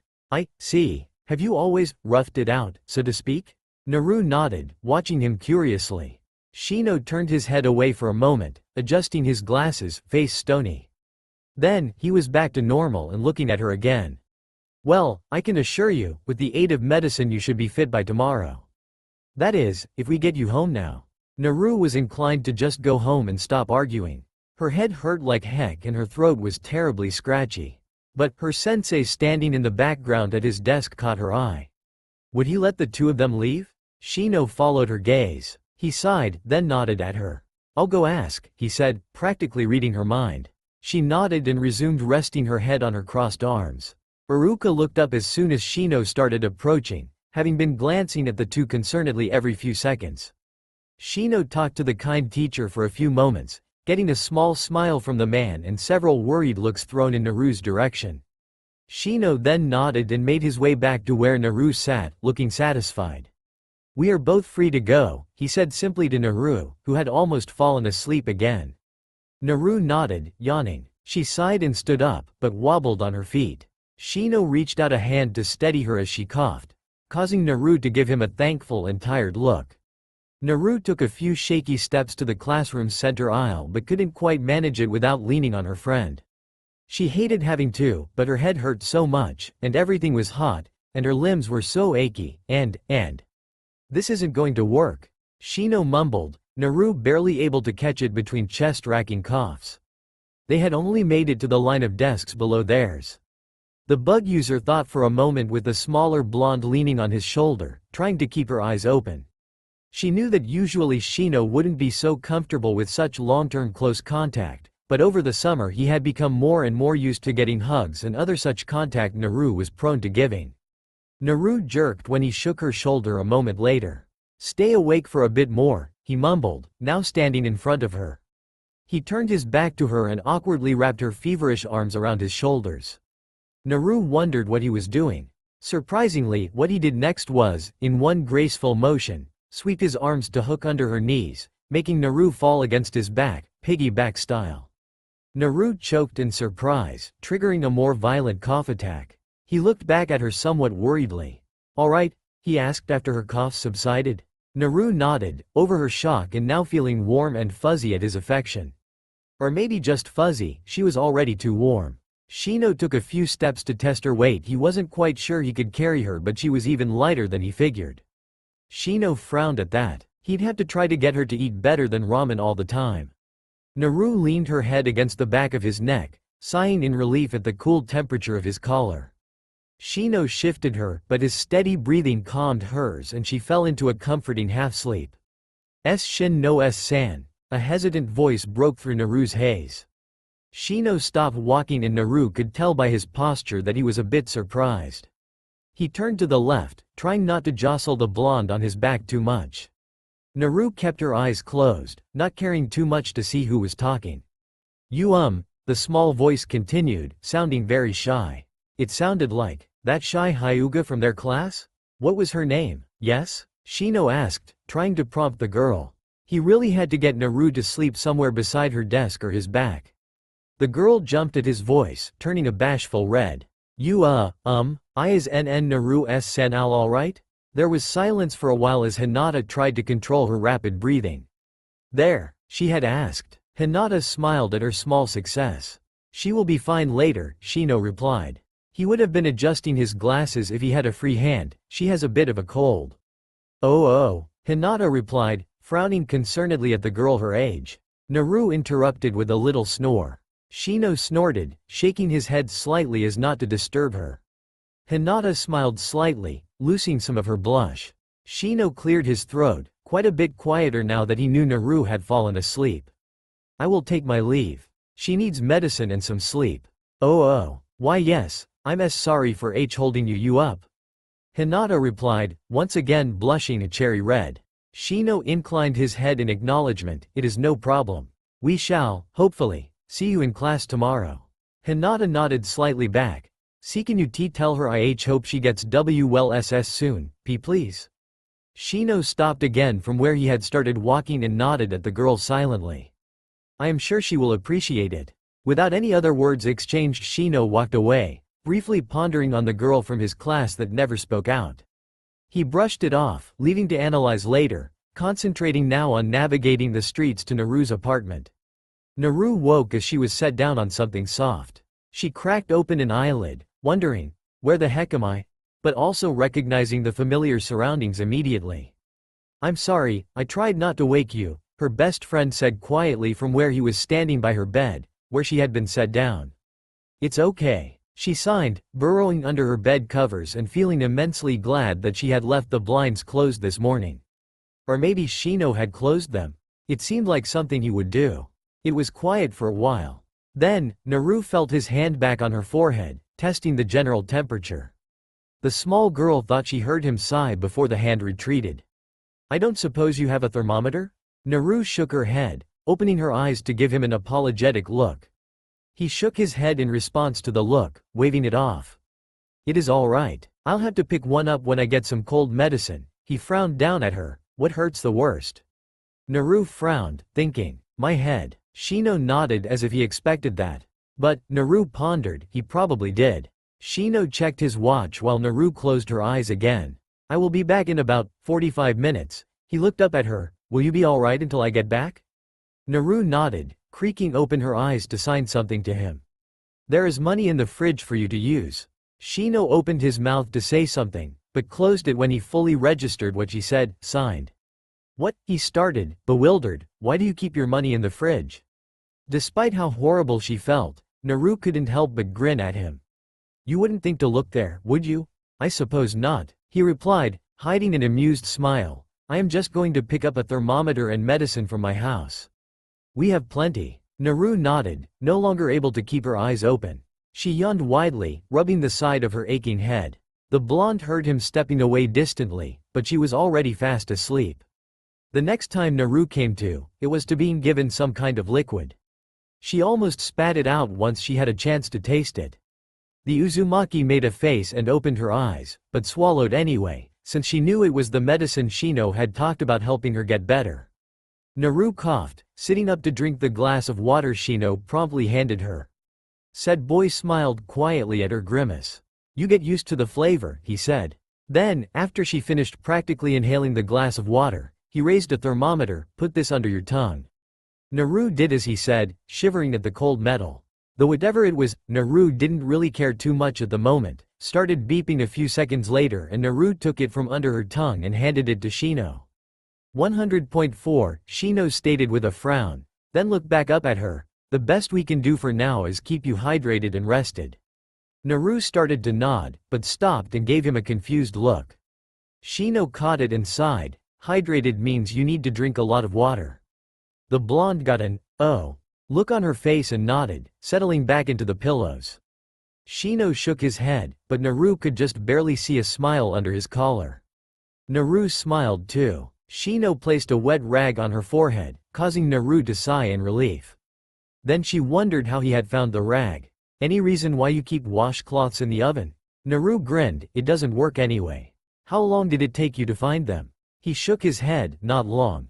I looked there first. Naru gave him a curious look, wondering why the heck he had thought to look there for washcloths. You hide your money in the refrigerator. I figured everything else would be in odd places as well. Naru smiled, but ended up yawning again. Shino nodded as if he was waiting for her to do so. Back to sleep. Naru didn't even attempt to argue. She was still really tired, even with taking a 45-minute nap. Her eyes slid closed and before she fell back into slumberland, she heard the soft screech of a chair being moved closer to her bed. For the rest of the day, every time she woke Shino was there with some medicine for her to take or water to drink. One time she woke up Lee was there as well, straining to keep his voice down, as she heard Shino constantly reminding him. Later Shino explained that the older boy had noticed them both leave early and had stopped by to see what was going on. The energetic boy hoped she got better soon. Shino also told her about Hinata's well wishes, and expressed his confusion at her approach. Naru, too, was a bit confused, but was warned by her concern. It was just too bad Naru couldn't approach Hinata without revealing her secret. Really, Naru had only decided to tell Lee about it because he looked so sad, and Shino had figured it out by himself. Naru knew how cruel some people could be because of her small disability, and she didn't know how Hinata would react. Naru slept most of the day and all through the night. She woke up once when it was dark and noticed someone that was not Shino sitting in the chair by her bed. The blonde panicked for a moment as her eyes adjusted to the darkness, but calmed when she realized that it was Shino's mother, Minami. Minami must have told her son to go home for the night, and the kind woman must have offered to stay with her son's friend. Naru woke up when it was finally morning again, feeling completely well again. Her head no longer was pounding, and her throat was no longer scratchy. She had her energy back. Naru grinned as she sat up. Are you feeling better, then? She turned to see Shino back in his spot by her bed, this time with a book open in his hand. Obviously he had been reading quietly until she woke up. Naru nodded fervently to his question, glad she could do so without more throbbing in her cranium. Shino nodded back, standing up. I was hoping so. He snapped closed his book, and Naru saw that it was a book on his clan techniques. I had to go get my school bag, I left it at home. The girl nodded in understanding, crawling out of her bed. Shino stood there semi-awkwardly for a moment before adjusting his glasses and turning abruptly towards the door. I will see you at school then. He took a step to the door, but Naru grabbed his sleeve before he could get far. As he turned, the shorter-than-him blonde girl quickly wrapped her arms around him in a hug. As usual, Shino stiffened in surprise before relaxing and hugging her back briefly. When she let go, he gave her a puzzled look. He opened his mouth to say something, but she beat him to it. Thank you, she signed, grinning. He was quiet for a moment.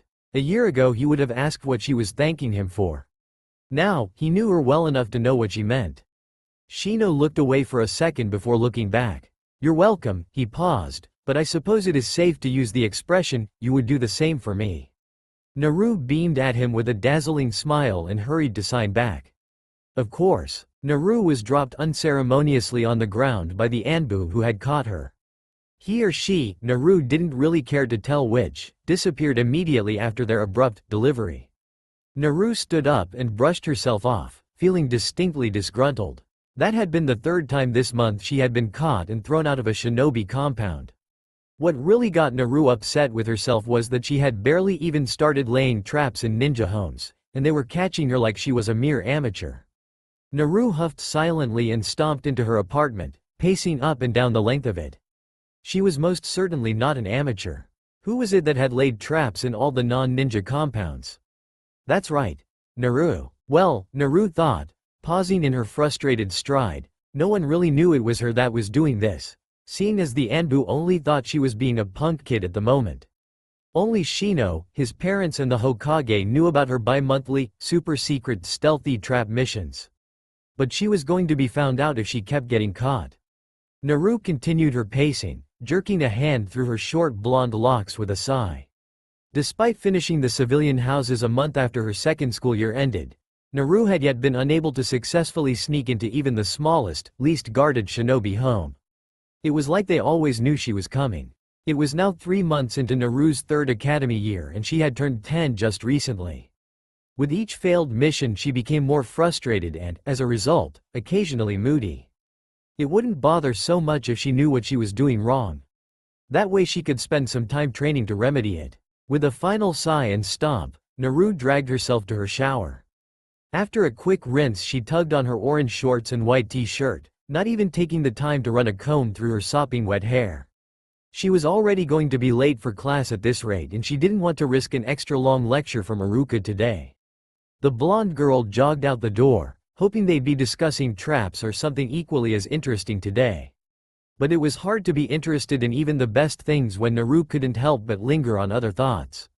What was different with the shinobi compounds? What wasn't she doing right? Well, hopefully Shino would be able to cheer her up. He was always able to, some way or another. At that last thought, slightly cheering in itself, Naru slipped into the Year 3 classroom, trying to go unnoticed. This, however, did not work and Naru was caught almost instantly. Naru! Iruka yelled, causing most of the class to cringe. Late again. Naru stood there, wondering if he expected a response. Then, he seemed to return to himself, gaining a slightly sheepish smile. Just go sit down, he sighed finally, rubbing the bridge of his nose in an exasperated but slightly amused way. Naru knew that her favorite teacher had been trying to learn sign language recently, but with his teaching schedule and occasional mission assignments he often couldn't find the time. So Shino remained her translator, but he continually insisted that he didn't mind. While most of the class had matured over the summer and the few months school had been back in, but there were still a small bunch that still called her the freaky quiet girl. Most had laid off Shino too, the whole of the class preferring to keep their distance from the duo. As a result of this, the class still had no idea Naru couldn't talk. Shino had a hunch, however, that some of the students might be catching on. Naru wasn't sure how she felt about this, but she figured her secret would be out in the open eventually. Naru nodded to her sensei, walking promptly to her seat beside Shino. As she plopped down she could tell that the Aburame was rolling his eyes at her. Naru stuck her tongue out at him, causing his cheeks to rise slightly from behind his collar, an action Naru had long before recognized as a smile. It amazed Naru how easily Shino could cheer her up. Just his presence brightened her day. Sometimes she wondered if it was the same for him. Iruka started his long-winded lecture at the front, causing Shino to turn his attention away. Naru sighed and looked to the front as well. She perked up for a moment when she realized that the topic of choice today was, as she hoped, traps. But that excitement quickly faded as it became apparent that it was something that she had already figured out on her own ages ago. Naru sighed again and leaned her head on her palm, listening to the rapid and efficient sounds of Shino's note-taking. The Uzumaki doodled on her paper, idly sketching out a design for another trap she had in mind. Over the past year her traps had become more and more elaborate. But most of them were just sketches at the moment, seeing as she lacked most of the materials needed. Shino didn't bug her for not paying attention today. Naru grinned slightly to herself at the pun. He knew as well as she that there was very little about traps she didn't know by academy standards, that is. Of course, there was still tons for her to learn, but the basics that the class was taught wasn't enough for her anymore. By the end of the morning class, Naru's paper was filled with a diagram for a simple door jam-triggered gas ambush. Naru had made sure that it could be easily practiced before she was a genin and transfigured to a more, well, harmful level for after she graduated. As the bell rang, she stuffed the paper in her pocket, making a mental note that she would most likely forget before the academy let out, to check it over for improvements. Naru skipped to the tree at the edge of the schoolyard, plopping under it with her bento. Shino had recommended she start eating more than just ramen all day. Naru had whined about it for a while before eventually agreeing. But though she'd never admit it to him, the change in nutrition did make her feel a bit healthier. Shino soon joined her at his usual pace, nodding at her lunch approvingly. Naru rolled her eyes, but dug into the mixed vegetables and rice anyway. Learn anything today? Naru sighed, setting down her utensils for only a moment. Nothing I haven't heard about from you. Shino shook his head, taking the time to chew and swallow fully before answering. Naru beamed, then frowned at him briefly. Then why did you take notes? Shino paused, then answered simply. You never know when you need them. Naru grinned at his logic, rolling her eyes amusedly. Shino pointedly ignored her, turning back to his lunch. Naru, who had finished in record time, looked around the yard for something to entertain herself with. Finding nothing, she reached into her pocket and looked over her diagram, automatically worrying her lip in concentration. As far as she could tell, the gas trap would be easy to put together, with just a few adjustments here and there. But, Naru scowled, her mood souring, it wouldn't be any use if she couldn't set it up without being caught. What is it? Shino asked with slight concern. The disgruntled and unhappy expression always looked too out of place on her face for Shino's taste, and it never failed to make him somewhat worried. Naru sighed soundlessly and shrugged. Shino sighed in return and nodded understandingly. He, of course, knew all about her troubles with her infiltration, but he was as stumped as she. He would have asked his parents for advice, she knew, but Shibi was banned from giving any hints seeing as he was who gave her a goal, and Minami didn't know what was wrong either. We'll figure out something, Shino commented after a moment of silence, placing a hand on her shoulder. Naru gave him a wavering smile, recognizing his action of affection for what it was. He had gradually grown more comfortable with her impromptu hugs, but still let her initiate them, choosing to stick to his more subtle friendly pats. Naru nodded, cheering up slightly. They'd figure it out, eventually. Naru skipped down the street, ignoring the scathing looks the villagers shot her. She had learned quite a while ago that it was better to ignore them completely than to react. The academy had let out nearly an hour ago, and Shino and Naru had gone their separate ways, a rare occasion in itself. Shino had a family training session this evening that he couldn't miss, and Naru, of course, understood that he couldn't just skip it. So here she was now, wandering the village by herself and wondering what to do. She supposed she could pick a random house to lay a trap in. The chances of it being a shinobi home was very small, seeing as most lived in compounds. Naru nodded to herself in conviction, already adjusting her route to take her to her apartment. She needed all the practice she could get anyway, and it had been a while since she had even the smallest successful mission. Maybe this was just what she needed. Once she arrived at her humble abode, she rushed around for the things she needed. She grabbed a backpack, stuffing it with wire, tacks, nails, sealing scrolls and a few different ready-made traps. She was out the door in a flash, already grinning with excitement. It really had been too long. Naru tiptoed to the window of an unsuspecting apartment, peering inside and checking for anyone that might be home. Seeing no one, the 10-year-old ninja in training smiled mischievously, unlocking the window and slipping in with practiced ease. She dashed to check around the doorways, wincing at the sound her feet made against the floor. She really had no idea how to make herself step lighter. After a last check through of the apartment, which, Naru mused, was decorated in an awfully boring way, she dropped her backpack on the ground and started rummaging through it. Just as she was contemplating the pros and cons of a powder trap versus a paint trap, she was interrupted. You'll have to be sneakier than that to keep from getting caught, a lazy, drawling voice proclaimed.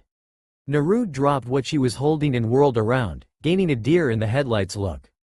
The man, obviously a ninja, was leaning against the doorframe without a care in the world, reading an orange-colored book. He had gravity-defying silver hair and a Konoha headband stretched across one of his eyes, and a lazy air about him. Naru, still frozen, noticed his Junin's vest almost immediately and started a mantra of, "Oh crap," in her head. Almost as if sensing her distress, he looked up from his book and flopped his hand at her in an uncaring gesture. Calm down, calm down. I just want to know why you're trying to prank my apartment."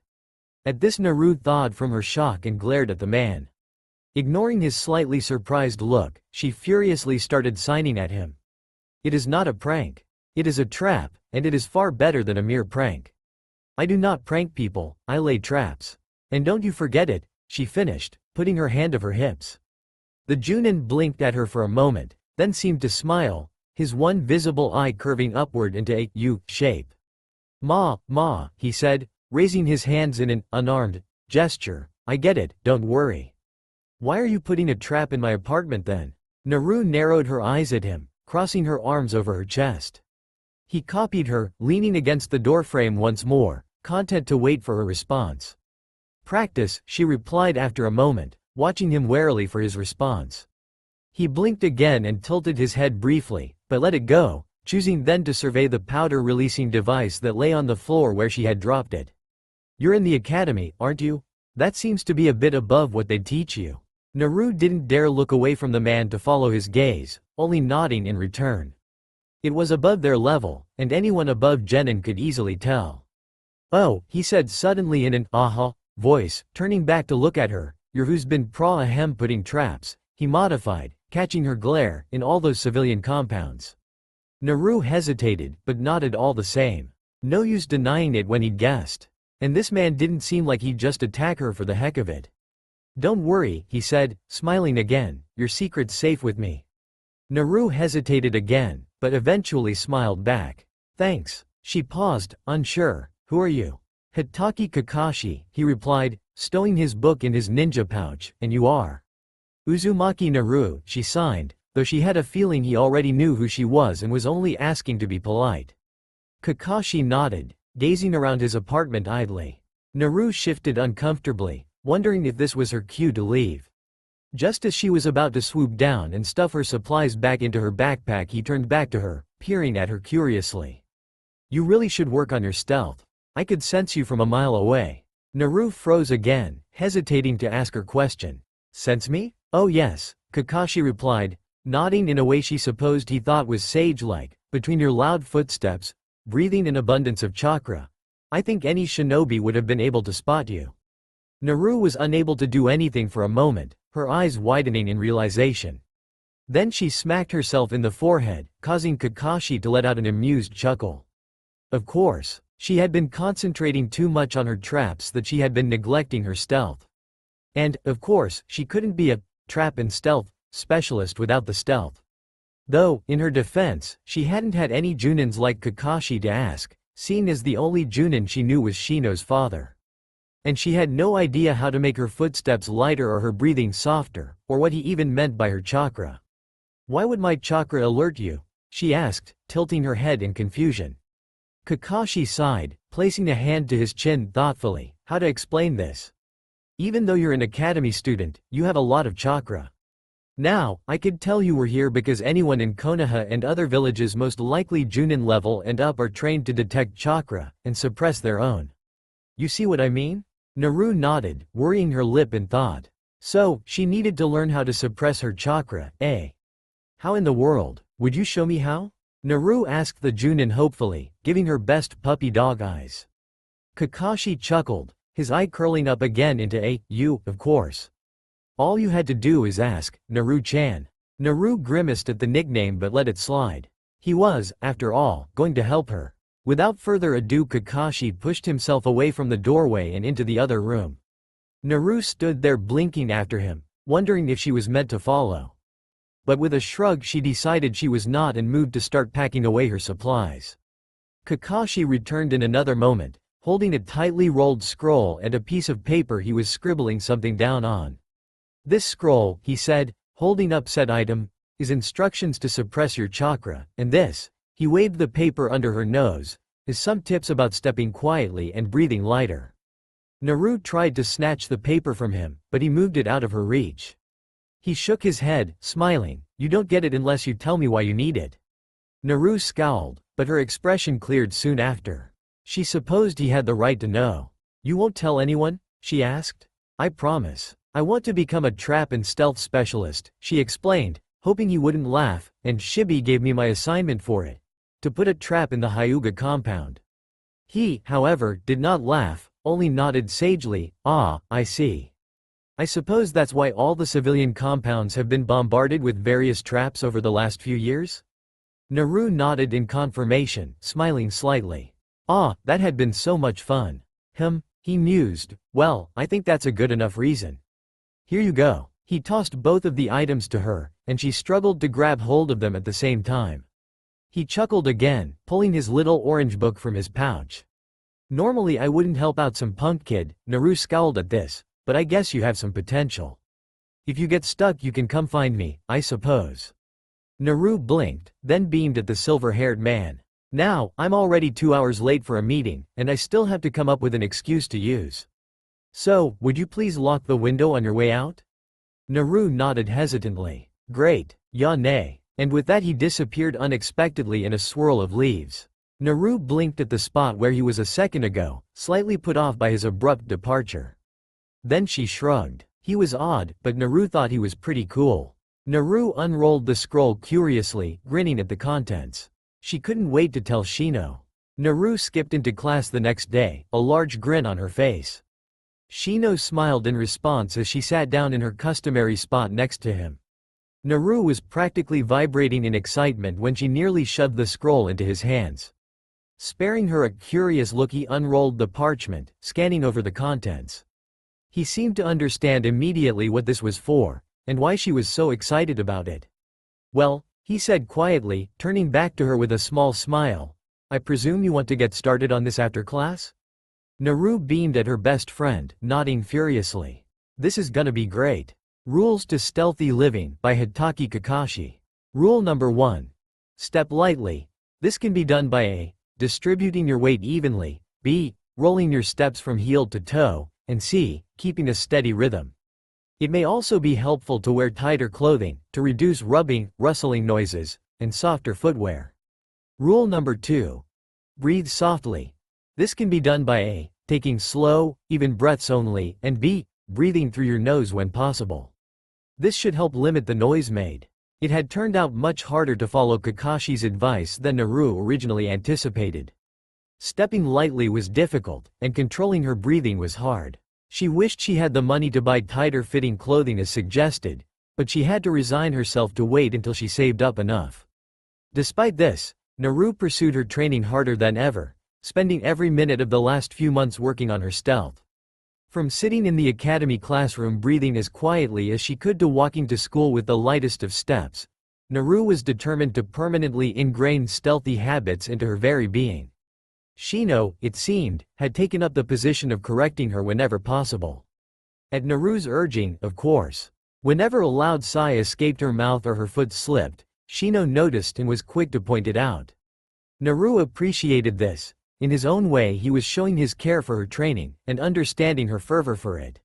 You are stomping again. Naru blinked and quickly corrected herself, lightening her footfalls to the strained softness she was beginning to doubt she'd ever get used to. Naru smiled apologetically at Shino, who simply nodded in reply. They trekked in silence to the academy as Naru carefully maintained a steady walking rhythm. She fingered the worn edges of the scroll in her backpack that contained the instructions on how to suppress her chakra. They had made little progress on that part of Kakashi's advice.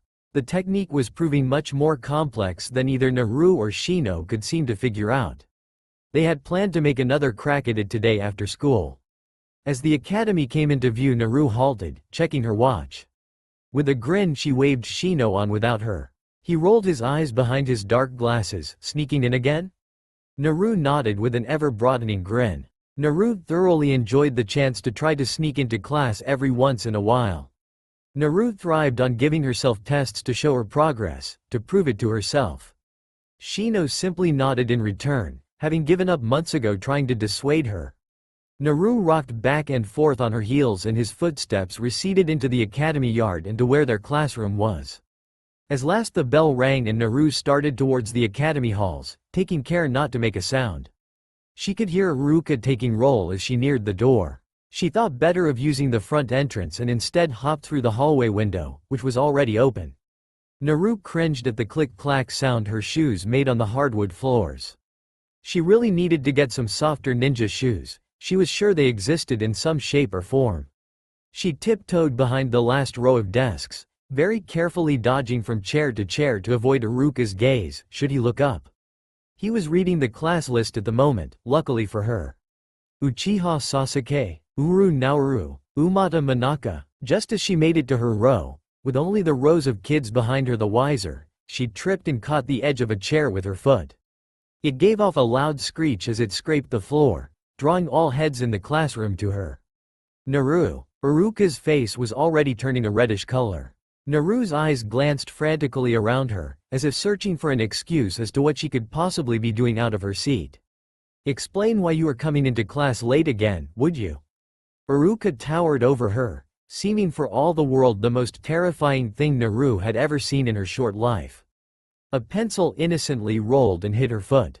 Without missing a beat, Naru snatched it up and held it up to her teacher, a sheepish smile on her face. There were a few scattered giggles throughout the class. Iruka blinked suspiciously at the item, and Naru knew he did not believe for a second that she was only getting up to grab her missing pencil. He released a gust of air in resignation. Fine, fine, just get to your seat. Naru wasted no time in hurrying past Shikamaru and Choji to her spot beside Shino. Iruka finished roll and Mizuki began the day's lesson. Choji gave her a small grin as he munched on his potato chips while Shikamaru looked up at her from where he rested tiredly on his arms. Can I have my pencil back? Naru blinked, then handed over the item with a thankful grin. He shrugged unconcernedly as he went back to napping. Did he mean to have saved her hide from the tongue-lashing Iruka was sure to give? Choji and Shikamaru, along with Hinata, were among the nicer of her class. They hardly made any contact with Shino or Naru, but every once in a while they helped her out, like today, and got her off the hook from her many late arrivals or messy traps. She was pretty sure they knew, or at least had a good hunch, that she was mute. The rest of the class still believed she chose not to talk, but were getting wiser. Shino predicted they'd figure it out soon enough. He and Naru certainly weren't going to help them out. Shino nudged her shoulder to gain her attention from where she had been staring off into space. Close one today, he signed, but you got farther without being caught. Shino had taken to speaking in sign language more and more lately. Naru supposed he liked the thought of talking when no one in their class could understand them. Though he didn't often make use of it in class, he instead chose to pay attention when Naru did not. Did I? Naru tilted her head. That's good. Maybe I'll make it all the way next time. His cheeks rose behind his collar and he dipped his head forward slightly. Hey, no speaking in sign language during class, you too. Iruka scolded from across the room. Naru pouted at him while Shino studiously turned back to his notes. Naru attempted to pay attention. It was something halfway interesting, the pros and cons of different weapons, but, as always, it was a losing battle. Her mind drifted to other, obviously more important, things. She carefully fished out a sketch of a new trap idea from her backpack, making like she was merely grabbing more note paper. She worried her bottom lip as she added details and labels meaning things only she really knew. Shino let her be for today, though Naru knew that he would pester her tomorrow to at least try to make some halfway useful notes. She used pester lightly. Shino more prodded and then frowned at her until she agreed. The class flew by as Naru immersed herself in her planning, and by the end of class that afternoon she had a completed design to add to the growing stacks at her house. Mother said that part of the training ground in our compound is free today. Shino mentioned on their way out of the academy. She said we are welcome to train there. Naru nodded, thinking of the abundance of trees and insects that made up the Aburame training grounds. It was a peaceful place to study or practice, and Naru much preferred it to the often busy training grounds around Konoha. The duo walked along in silence until the Aburame compound came into view.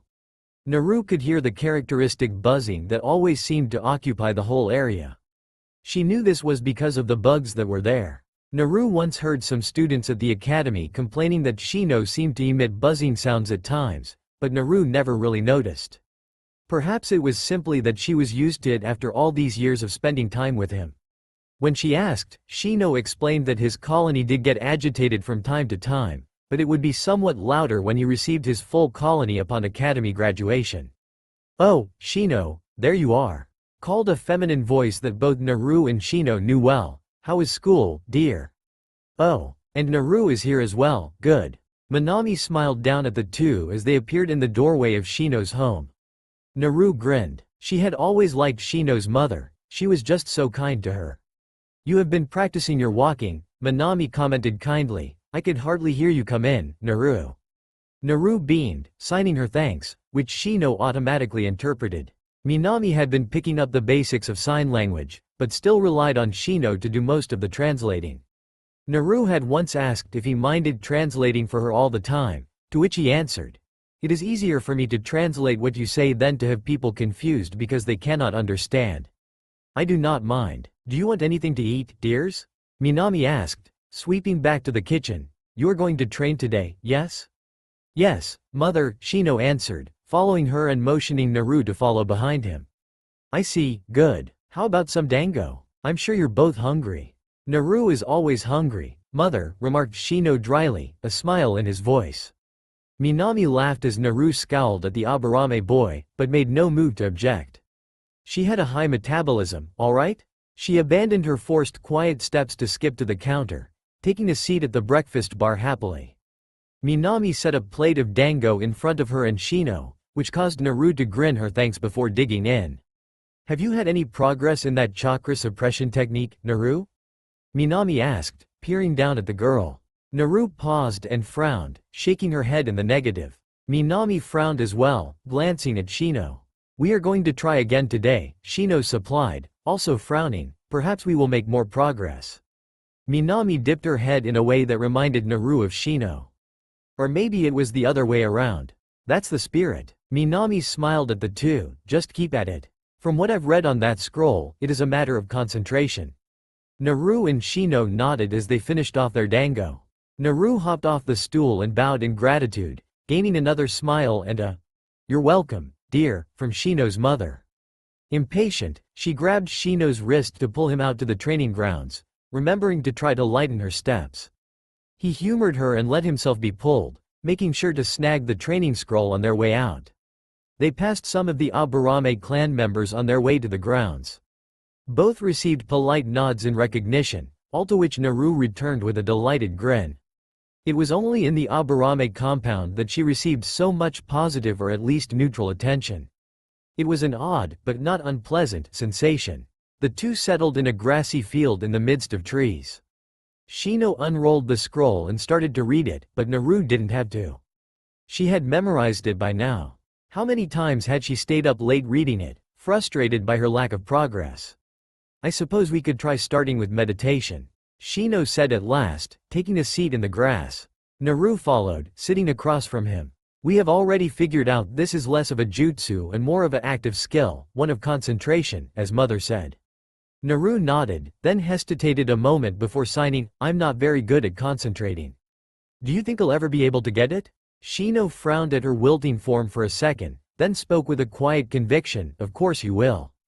He said nothing more, but it was enough for Naru's spirits to be revived. Shino's quiet confidence in her meant much more than any loud, false praise would from anyone else. She smiled at him and he nodded. "Close your eyes and try to focus on your inner workings. Find where your chakra is." Naru nodded and did as he said. She struggled a few minutes with the sounds and sensations around her that were heightened once her eyes were closed. The wind blowing through her hair and the strange buzzing sound distracted her for a few moments. Then Shino's even, quiet breathing caught her attention. Then she was focused on her own breathing, which she noted with pleasure was a bit softer and quieter than Shino's. This was usually the farthest Naru would make it into meditation. After what felt like half an hour had passed, this was still so. Then she felt a tingle in her chest, and the blackness behind her eyelids began to shift. It felt as if she were falling for a moment as she drifted farther back into her mind. A network of tubing appeared all over her body. Vibrant blue chakra ran throughout and pulsed with her blood. The network surrounding her throat and voice box was damaged and scarred, making Naru frown. But she did not let herself linger there, instead searching on. When she reached her stomach, she noticed a swirling pattern there. What is? She prodded the place with her mind. In an instant, white-hot fire overwhelmed her senses and she jerked back from the place. The fire retreated back into the swirl and settled there. Naru crinkled her eyebrows, wondering just what in the world that was. She pushed away the thoughts of the strange symbols and red-hot substance in favor of examining her chakra more. The blue chakra seemed to radiate from the tubing, her chakra ducts, in an almost blinding way. Naru could now see what Kakashi meant about being able to sense her from a mile away. Naru thought for a moment, then concentrated on pushing that radiating chakra back into the ducts. It was tough to do, especially since she didn't really know what she was doing. It felt like she was trying to push back water into a broken cup with only a finger for help. After a long while of struggling, Naru could feel her chakra recede slightly. The network no longer glowed outside the ducts and all the chakra was encased inside. Naru breathed a mental sigh and committed the feeling to memory. Then, just as she lost her concentration, the dam of chakra broke again and rushed back out. Her eyes snapped open and she came face to face with Shino. He had a hand on her shoulder and was watching her intently. Naru was dazed for a moment, then grinned dazzlingly at her friend. I got it. I really got it that time. I mean, I'll have to keep practicing to be able to hold it for any amount of time, but I got it. Naru stood as she signed this frantically to Shino, beaming in excitement. He stood as well, watching her sign avidly. He smiled at the end of her rant, replacing his hand on her shoulder. Wonderful. Naru beamed all the wider, tackling Shino with a brief hug. Once they resumed upright position, Shino pushed up his glasses with a finger and said, now that you know the feeling, try without having to meditate. 1 week before Genin exams. Naru ducked behind a bush quietly, holding her breath as she strained her ears to hear footsteps. The Genin exam was next week. Shino and Naru had been practicing and training like maniacs. Well, Naru more so a maniac. Shino was just as calm as ever, in preparation for the test. Shino was pretty well prepared on academy curriculum, but Naru was worried for her knowledge. Sure, she knew the basics of the written work, by force of Shino, and she'd been doing much better in taijutsu, but if there were any jutsu on the test she was done for.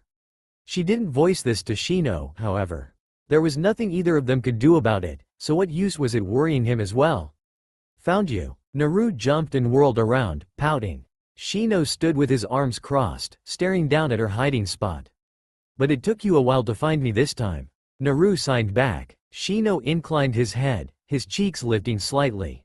With the introduction of Shino's newest bug technique, sensing chakra, the two's favorite training method for the both of them was born.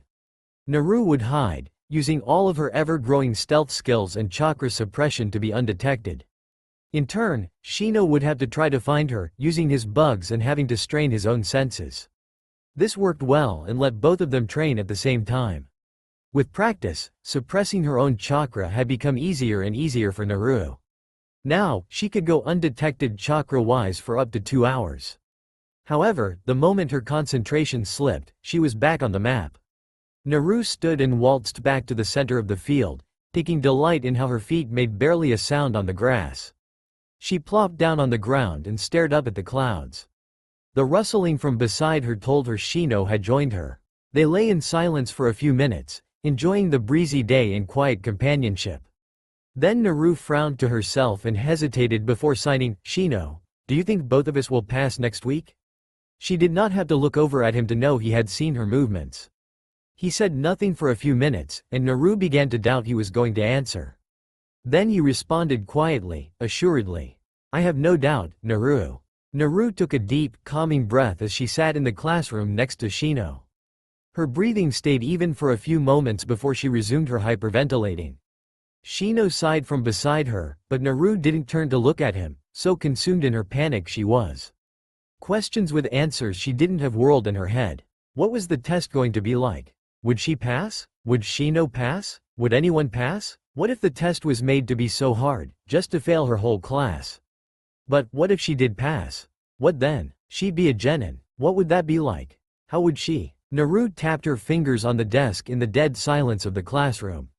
There was no idle chatter today, for almost everyone was silent with nerves.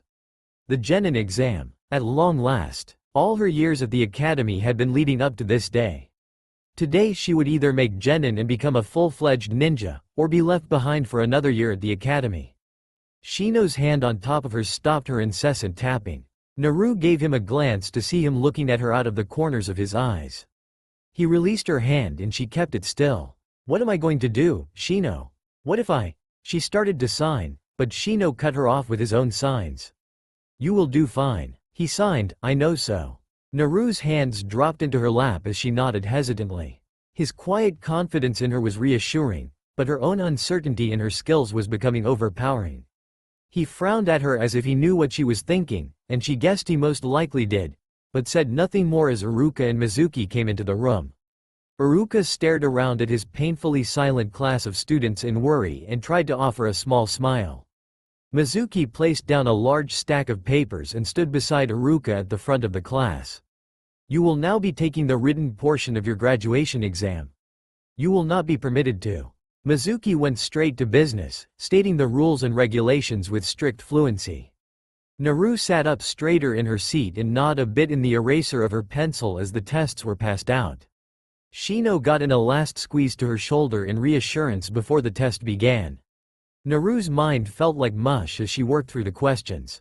She was forced to guess on most all of the history questions, and only really felt confident in the questions related to traps or stealth, which were few. An hour ticked by on the clock with agonizing slowness. By the time she was finished, she felt she had gotten, at most, a 60% grade. However, she felt a huge relief that at least one portion of the exam was over. Without so much as an explanation, they were whisked outside for the taijutsu section. It was quick, a half hour at most. This Naru did much better at, and was confident she did well for her grade. Shino, too, did very well and smiled back at the happy beam Naru gave. They were ushered back inside to their seats. Iruka stood forward and smiled at the now more uplifted students. For the final portion of the exam we will call you by name and you will perform a jutsu demonstration. The grin slipped off Naru's face as her stomach dropped through the floor. She gripped her chair in a death grip, all her worst fears for the exam being realized. What was she going to do? There was no way she could do any of the academy jutsu. How in the world? Shino pried her hand from the chair and held it tightly, drawing her attention to him. Naru, calm down, he murmured urgently, worry written in every inch of his face visible. Stay calm and you will do fine. Breathe. Naru sucked in a deep breath to try and do what he asked. But overwhelming panic was consuming her and the what-ifs clouded her thoughts.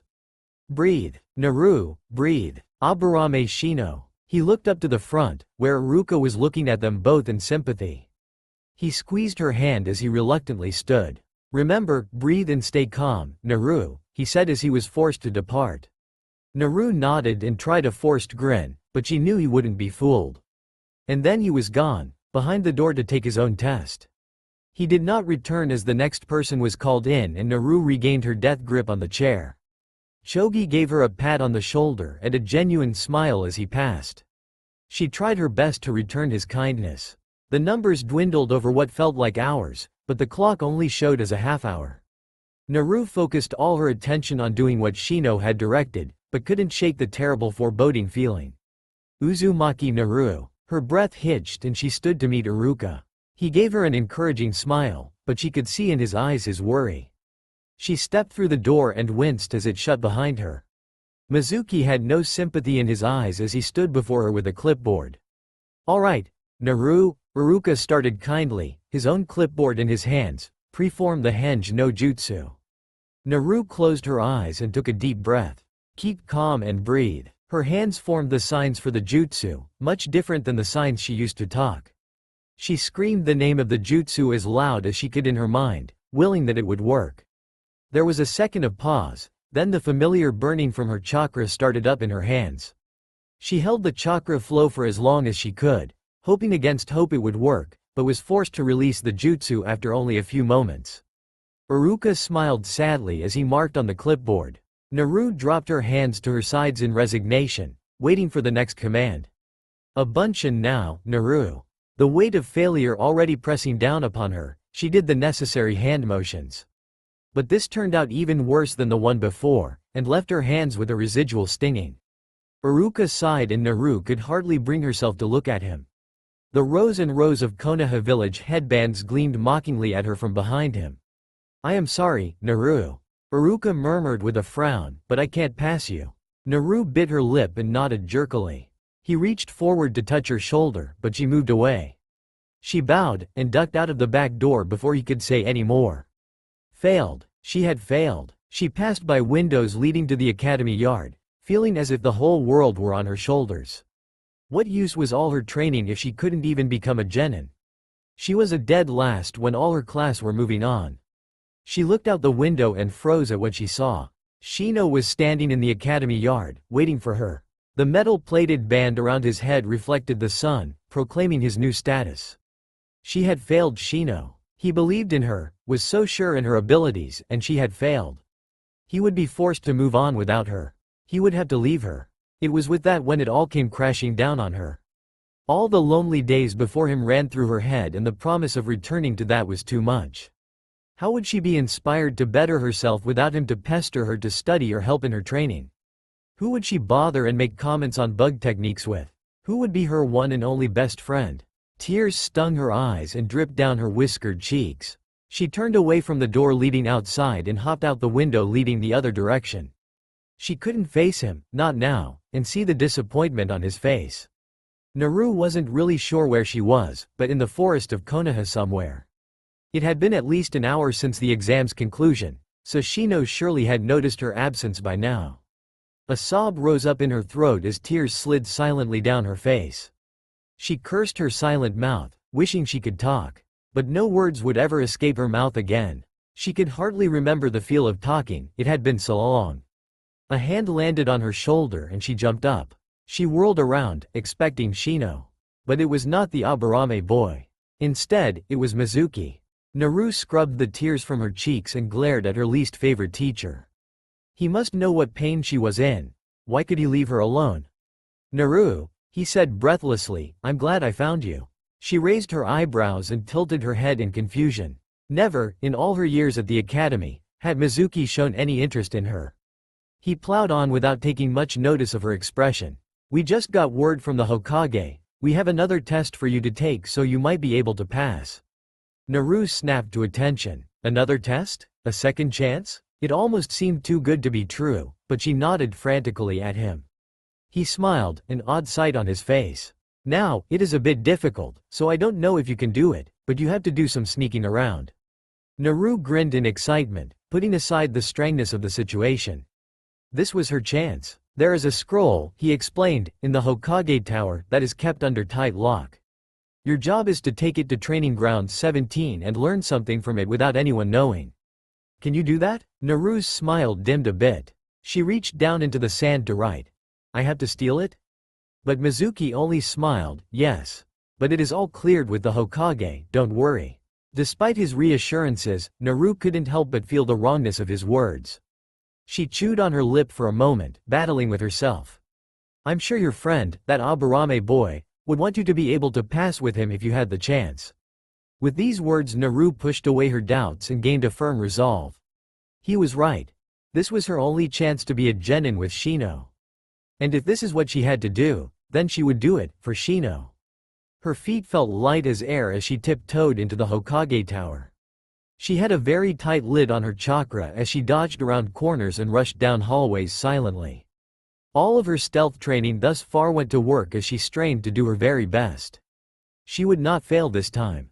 It was more simple than she expected to snatch the desired scroll and make a break for the training grounds. Perhaps Mizuki wasn't expecting her to have trained for so long and hard in stealth. Training Ground 17 was hidden deep in Konoha's forests. A chill ran down Naru's back as she stepped into the dark grounds alone. The sun had set only a half hour ago, and the last dregs of sunlight were dwindling away. With a sigh, she sat on the ground and unrolled the large scroll, eager to get to work with one of the things inside. But her grin melted away as she began to read. Jutsus. All jutsus. She bit her lip, but forced away her doubt. She was doing this for herself and Shino. She closed her eyes and pointed at a random name. Kage Bunshin no Jutsu. With a heavy heart, she stood and began her first attempt.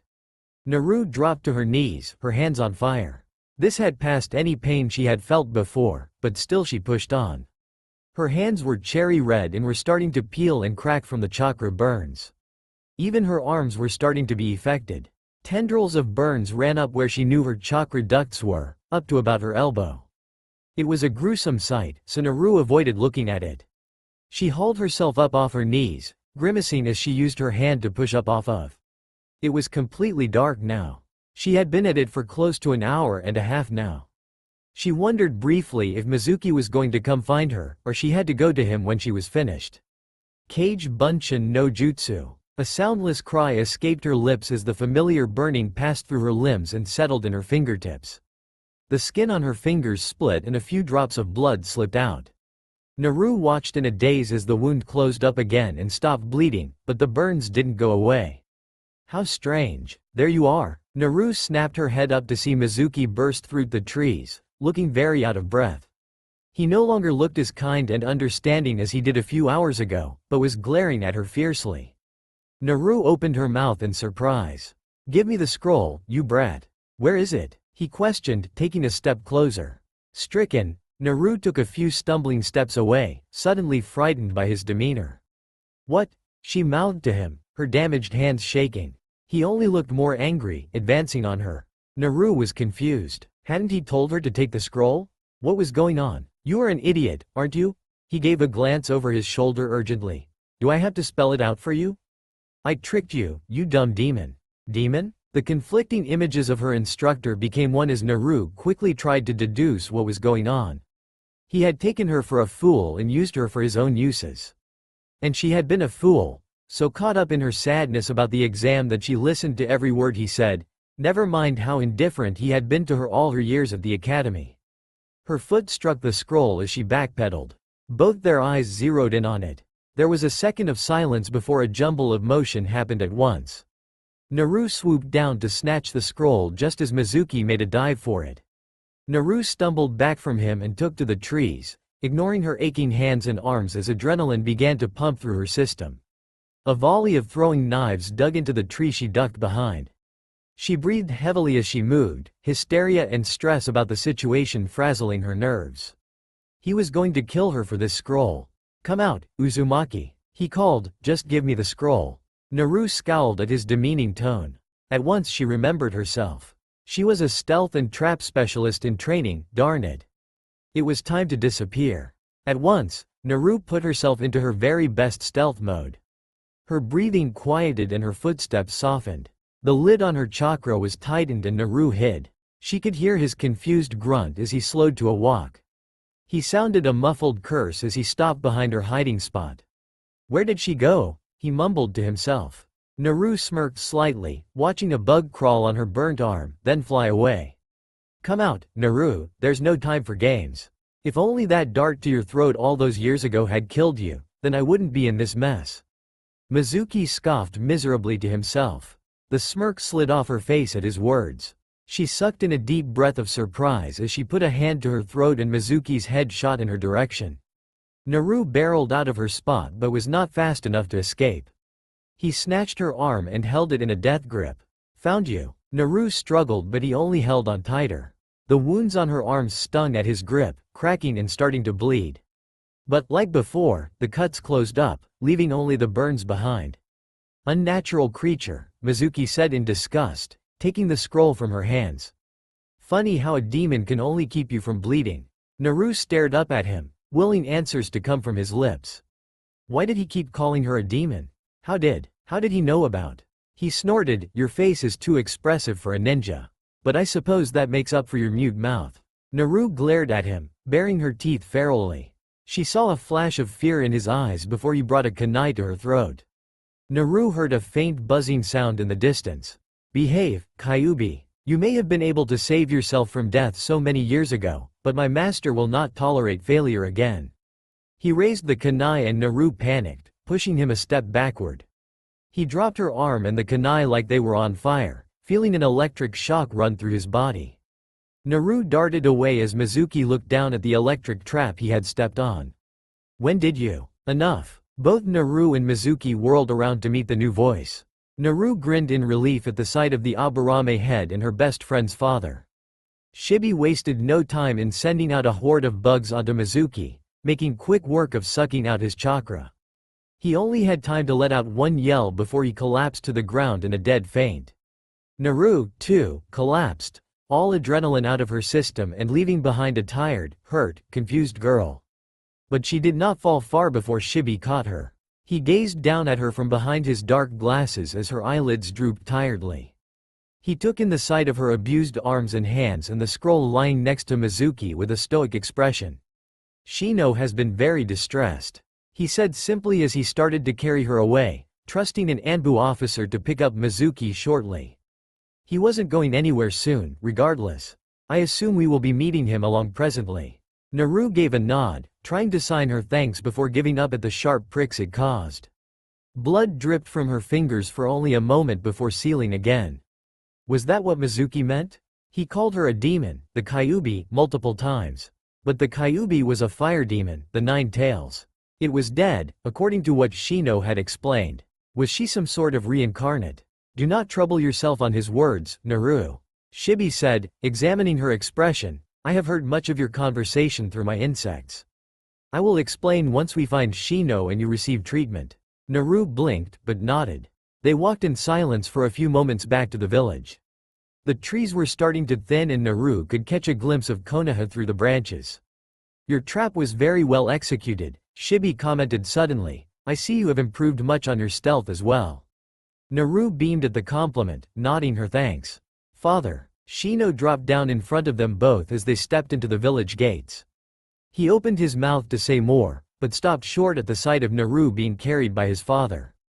Naru shifted nervously as the young Aburame's eyes trailed over her arms and hands, taking in the abuse in a shocked silence. Naru has been through a great ordeal, Shino, Shibi's deep voice intoned. All will be explained once Naru is healed. I am sure she has as much to say to you as you do to her. Shino nodded once, but the stiff posture of his shoulders did not relax. Naru offered a feeble smile, but Shino did not return it. The smile dropped and she sighed. They trekked in silence to what Naru assumed would be the Aburame compound. The hospital refused to admit her, for reasons unknown to her. Well, if she really was a demon, she couldn't blame them. Naru must have started to doze as they walked, for she awoke to the sound of a door slamming open and a loud, familiar voice. Shibi, Shino, called Minami, did you? Oh, dear. Some chakra ointment and bandages, if you would, Minami. Minami cast one concerned look at the trio before rushing back inside to get supplies. Shibi led the two children to the living room where he set Naru down on a couch gently. Shino did not hesitate before hopping up beside her, stiff and at attention. Naru wished she could use her hands so she could talk to Shino. He had not said a word since he had found them, and it was concerning Naru. Despite how well she knew him, Naru could not see past his emotionless and silent wall this time. Minami rushed back into the room and immediately started to tend to Naru's wounds. Oh, dear, how in the world did you get these? I am sure we will have much to talk about once Naru regains use of her hands. Minami nodded, worrying her bottom lip in concern. Naru gave her a fleeting smile as she applied some thick ointment. There was almost instant relief, causing Naru to sigh and sink more into the couch. After the ointment, Minami wound some bandages over her arms, from fingertip to just above the elbow. Naru gingerly tried to flex her fingers, and only experienced a fraction of the pain from before. Now, Shibi said as Minami and he took a seat on the opposite couch as Shino and Naru. Perhaps it is time to tell your story, child. Naru nodded and began from the beginning. She didn't dare look at Shino as she told of running away from the academy instead of going to meet her friend. She felt him shifting for a moment beside her, but he did not say a word. She then rushed to tell about meeting Mizuki and his task given. The infiltration into the Hokage Tower was skimmed over quickly in her shame. Then she told of the next few hours of tortuous trial and retrial of the jutsu that burned her arms with every attempt and the chase when Mizuki found her. Minami dabbed her eyes with a handkerchief at the conclusion of the story. Shibi and Shino sat in stoic silence, but the air was thick with emotion. I see, Shibi said at last, there is much you must be told, then. Why did he keep calling me the Kyuubi? Naru signed, am I really? No, child, the Aburame head said firmly, leaving no room for argument. You have merely been host to the Kyuubi no Kitsune. But the Kyuubi is dead, Shino spoke up for the first time. Naru whipped her head around to look at him. He was staring at his father with his eyebrows scrunched, trying to piece together the puzzle. He gave a glance to her and his expression relaxed a tad. After a moment he offered a tentative smile, which Naru returned with a relieved grin. According to our history, that is correct. Shibi affirmed, however, the truth is that instead of killing the beast, the fourth Hokage imprisoned it into a child born on that very same day. Naru gasped silently. It made sense now how her birthday was on the same day as the Kyuubi festival and how harshly the villagers tended to treat her sometimes. Doesn't that mean the same thing, though? Naru questioned with a frown. If it's inside me. Shibi looked at her thoughtfully as Shino rushed to speak. You are not a demon, Naru. Naru smiled at her friend, but awaited on Shibi's response. She had to be sure. Answer me this, Shibi began after a moment. Since we Aburame house a colony of bugs, are we ourselves insects? Do we become one and the same? Naru shook her head at once. No, you are separate. Shibi nodded in approval. Then you have your answer. Naru nodded with a large smile. As if Minami could handle no more, she rushed forward to gather Naru in a hug. Oh, you are handling all this so well. Naru carefully squeezed her friend's mother back before she let go, her hands beginning to ache again from use. Minami dabbed her eyes once more as she resumed her seat. But, wait, Shino added with a tinge of uncertainty in his voice, what did Mizuki mean? The Kyuubi saved her from death so many years ago. The smile slipped off Naru's face faster than it had appeared. She froze, feeling both Shibi and Minami look in her direction. That, I am afraid, is not something I can tell you, Shibi replied, looking sternly at his son. It is Naru's story to tell if she so wishes. Shino hesitated, but nodded, looking to Naru. Naru did not turn to look at him, but down at her lap. There was a moment of silence before Shibi stood. I must go report to the Hokage about tonight's events. I should be back soon. Minami nodded, standing to walk him to the door. The two adults turned to leave the room. Minami turned back in the doorway at the last second, addressing her son. Shino, show Naru to a guest room. She will stay here tonight. Shino nodded, standing to lead Naru down the hall. The girl followed him in silence, looking down at her interlocked hands. Now that it was only the two of them, the air seemed heavy and tense. Shino opened a door and stepped inside, revealing a simple but cozy guest room. He stopped with his back to her in the middle of the room. After a second of no movement from the boy, Naru stepped closer and put a hesitant hand on his shoulder. At her touch he whirled around and wrapped his arms around her shoulders in a tight hug. Naru stood stiff for a moment in shock, but quickly relaxed and returned the embrace. Shino had never before initiated a hug between the two. Do not worry me so again, he mumbled into her shoulder before pulling away. I'm sorry. Shino shook his head with a sigh. He went to sit on the bed, Naru taking up the seat beside him. I wish you had not run away when you found out you had not passed the test. I would not have abandoned you.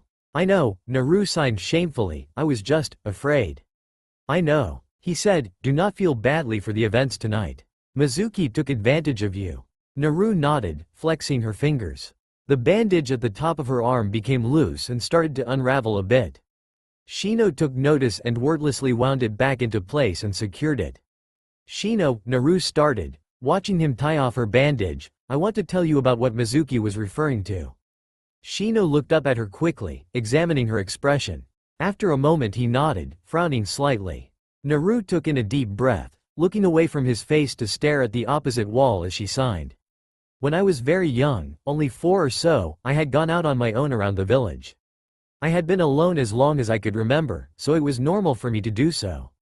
However, I had forgotten what day it was. The Kyuubi festival, my birthday. I had wandered off too far. I was brushing the edges of the walls, walking along by myself. I remember singing to myself. And then, I felt something hit me in the throat and I couldn't breathe anymore. I pulled out a poison dart and fell to the ground, screaming in my mind for someone to find me. They didn't for a while, I understand. Now I know the only reason I survived is because of the Kyuubi. But at the cost of my voice. Gigi says my voice box healed incorrectly, making it unable to use. They can't fix it. Naru felt the tears roll down her cheeks. A hiccup built in her throat as she thought of the last time she used her voice. Singing. She had been singing. Shino placed a hand on her shoulder, warm and comforting. I am sorry, Naru. I am so sorry. Naru smiled up at him, scrubbing the tears from her cheeks. It's okay. I'm okay. Shino stared at her silently before nodding slowly. He opened his mouth to say more, but was interrupted by a knock on the door frame, drawing their attention to the open door. Shibi stood there calmly, back from his meeting with the Hokage. Naru saw a flash of silver before he tossed something to her. Automatically, she caught it, staring with wonder and confusion at the object in her hands. A Konoha leaf engraved headband, just like the one Shino wore. Naru looked to Shibi in confusion. The Hokage and I both agreed that your actions tonight thoroughly merited your graduation to genin status. Congratulations. A slow grin creeped up on Naru's face, overtaking it in a matter of seconds. If she could speak, she would be squealing loudly. She turned to Shino, seeing his own smile, and glomped him in a hug. There was a smile in Shibi's voice as he spoke. Your team assignments will be the day after next. Get some rest, the both of you, for we have much to accomplish tomorrow. Shino pushed Naru off of him with a smile, nodding to his father. Shibi exited as Shino stood, leaving Naru pouting on the bed. Sleep now, Naru, Shino admonished with a quiet laugh. We can celebrate more in the morning. Naru nodded as she felt lethargy slip over her at the thought of sleep. Her eyelids drooped as the weight of the day settled on her. Shino said nothing more as he saw her start to wilt into sleep. Quietly, he flicked off the light and closed the door behind himself as he left, a smile on his lips. Naru blinked in the darkness, feeling so happy and safe, despite the danger she had been in hours before. She relaxed into the pillows of the bed, slipping effortlessly into dreamland. Naru awoke the next day to the lazy afternoon sunshine streaming through the curtained windows. She yawned a jaw-cracking deep breath and smiled to herself. Her fingers twitched underneath the thick padding of bandages, but she paid them little kind. Her gaze caught the shining silver leaf plaque and headband and her grin widened. A genin at last, against all odds, she was finally a genin. The door to the bedroom creaked open slowly and Minami poked her head in. Oh. You're awake. She opened the door wider. Naru grinned at her and winked, jumping from the bed. Minami laughed at her silliness and stepping in the room. In her hands she was holding a plain paper bag. Shino and I were getting worried when you slept well through the day, but I suppose you needed your rest after what you went through last night. Naru nodded her head, looking out the window to the mid-afternoon sun perched in the sky. She turned back to Minami, tilting her head curiously and hoping she got the message she was trying to convey to the woman. Minami wrinkled her brows in contemplation for a moment, but snapped her fingers as comprehension cleared her expression. Oh. You're wondering where Shino is? Naru nodded, flexing her bandaged fingers and frowning at the dull stinging sensation that still resided there. Minami continued, he is out with his father for a bit running an errand. I finally convinced him to go. I have never seen that boy so stubborn. Minami smiled, giving Naru a fond look, though I suppose it's becoming more common when it concerns you, Naru blushed a bit, but grinned. She shrugged, but couldn't deny that lately Shino had been developing a stubbornness streak when concerning her. All logical to him, of course. Well, anyway, I have a gift for you, young lady. Minami exclaimed, coming closer to sit on the side of the bed. She clutched the brown bag closer to her chest, watching in amusement as Naru perked up and looked ready to pounce on the bag. Shino has mentioned that you have been very anxious to get some proper ninja clothing that would fit your stealth needs better. Well, I took it upon myself to get you some better clothes to use. It's not much, but it should last you for a WH. Naru could take the suspense no longer and really did pounce on the bag, but calmed enough to gently take the items of clothing out of it. Inside there was a sea of muted browns and splashes of pale lavender. Not nearly as bright as the orange dress she currently wore, but that was kind of the point. There were 3 pairs of soft, but tight-fitting dark brown pants, and another 3 equally tight and soft lavender shirts. There was one brown vest, filled with a multitude of pockets and pouches that she could hold all her traps and supplies in. At the bottom of the bag was a pair of ninja sandals. However, upon closer inspection, they were not quite ordinary sandals. Along with being more boot-like in design, they were incredibly smooth and soft on the bottoms. As Naru put them on, they made no click-clack noise like her other pair often did. Naru beamed up at Minami. "It's perfect," she mouthed out to her. Minami's indulging smile grew and she laughed cheerfully. "Well, go on, I want to see the whole thing on." Without giving much thought to modesty, after all, it was only Minami there, she changed out of her old neon dress and into the proper ninja garb she was gifted with. She beamed at herself in the mirror. Minami came up behind her, beaming as well. "Oh, Naru, look at you." Minami suddenly sniffed. Naru looked up at her in alarm, her eyes widening. Minami laughed again, waving a hand in the girl's direction. "Don't mind me, I'm just very proud of you." Naru's heart swelled and she grinned all the wider. She spun around and clasped her hands around the taller woman in a crushing hug, trying to convey all her thanks. She was sure Minami got the idea by the way she squeezed tenderly back. "Don't forget to put this on as well," Minami said after their brief embrace. "You earned it, after all." She passed the Konoha headband to Naru, who once again stared down at it in awe. Then she looped it around her neck, tying it in a firm knot so it wouldn't make noise as she walked. "Well, now, gifts aside."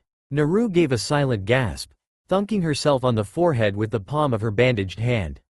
Minami blinked and opened her mouth the question, but Naru dove for the pad of paper and pen on the nightstand to scribble furiously, and a bit painfully due to her damaged hands. "I forgot Shino's graduation present at my house. I have to run and go get it before he gets back." "But Naru, wait, I have to check your bandages before you." But Naru had already sped past her, completely silent in her new clothing. Minami raised a hand to stop her, but sighed and smiled as the slam of the front door sounded in response to her objections. "That silly girl." Naru sprinted down the road to her home, marveling at the way her new clothes made being silent that much easier. Or perhaps it had some to do with the leaps and bounds she had been making in her training with the help of Shino. She settled into a comfortable pace, still trying to subconsciously keep quiet and buckle down on her chakra. She allowed her mind to wander for just a moment, straying to thoughts of a certain Firefox demon. Naru frowned, pondering the Kyuubi and all she had learned the night before. It was strange that she had been housing such a beast and had no idea of it. Well, not quite no idea of it. Suddenly the fiery chakra she had found in her meditation made more sense, now that she knew where it came from. And her spontaneous healing powers were also put into a little bit more perspective. But, she pondered, why doesn't it work on these dumb chakra burns? The blonde looked down at her sore hands, wincing at the thought of the burns underneath them. She'd have to figure it out later. She hopped into the window of her home, neglecting to use the booby-trap rigged door. Not to say the window wasn't protected, it's just the window traps were easier to reset. She skipped around the apartment, collecting various things she would need for the next day. If she knew Shino and Minami as well as she thought she did, they would both insist she stay at the Abarames another night. So, she gathered her things, and made sure to pick up her special graduation gift for Shino. She hoped he liked it, though she was fairly sure he would. It was a practical gift, just Shino's style. Necessities collected, Naru swooped back out the window and reset her traps with a few flicks of her wrists and pokes in all the right spots. "Those look fancy." Naru jumped and spun around, glaring up at the tall silver-haired man. Kakashi stood there with his nose in a book, but lifted a lazy eye to observe her work. He smiled at her, raising a hand in greeting. "You startled me," she signed angrily, but was secretly pleased to see the man and at his compliment. He gave a little laugh. "That is one of the jobs of a shinobi. Though it looks like you are getting there fast, Naru puffed up proudly. Kakashi gave another chuckle, snapping his book closed. He gave her a searching look, then his eye curved happily upward in a cheerful look. "Looks like you have been making progress in your chakra suppression too.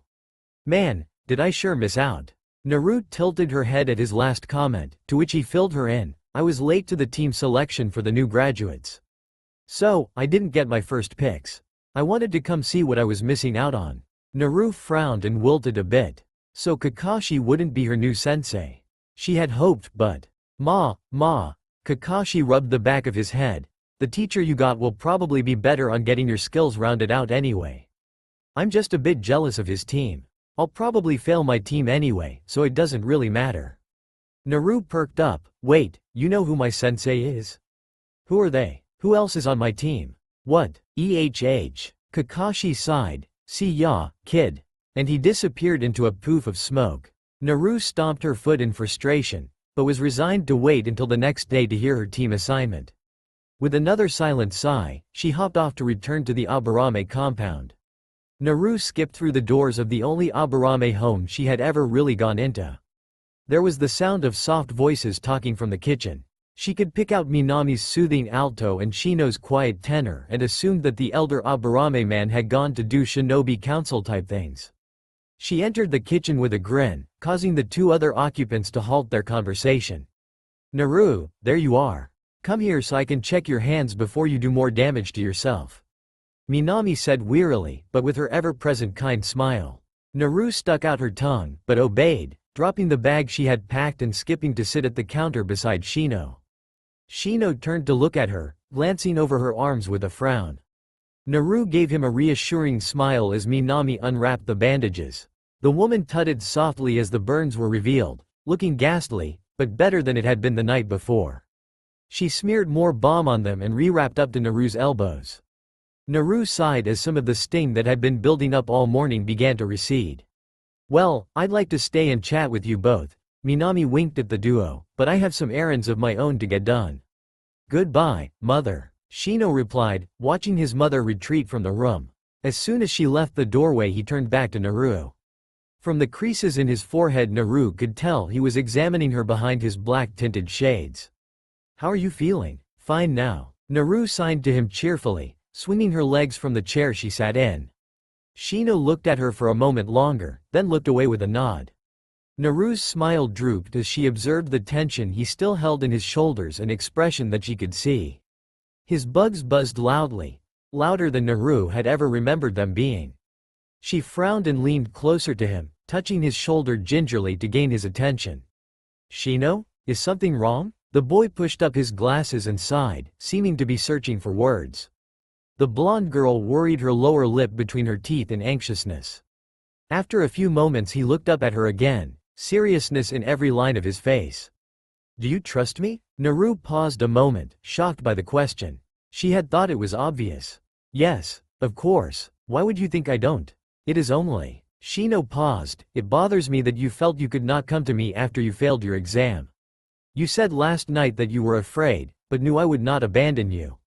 What were you afraid of? Naru hurried to reassure and correct the boy. I was afraid of letting you down, not that you would leave me on my own. I didn't want to tell you that I had failed, because you believed so much in me. Naru wilted, her shoulders and head drooping as she was reminded of the intense shame she had felt. A hand landed on her shoulder and she looked up.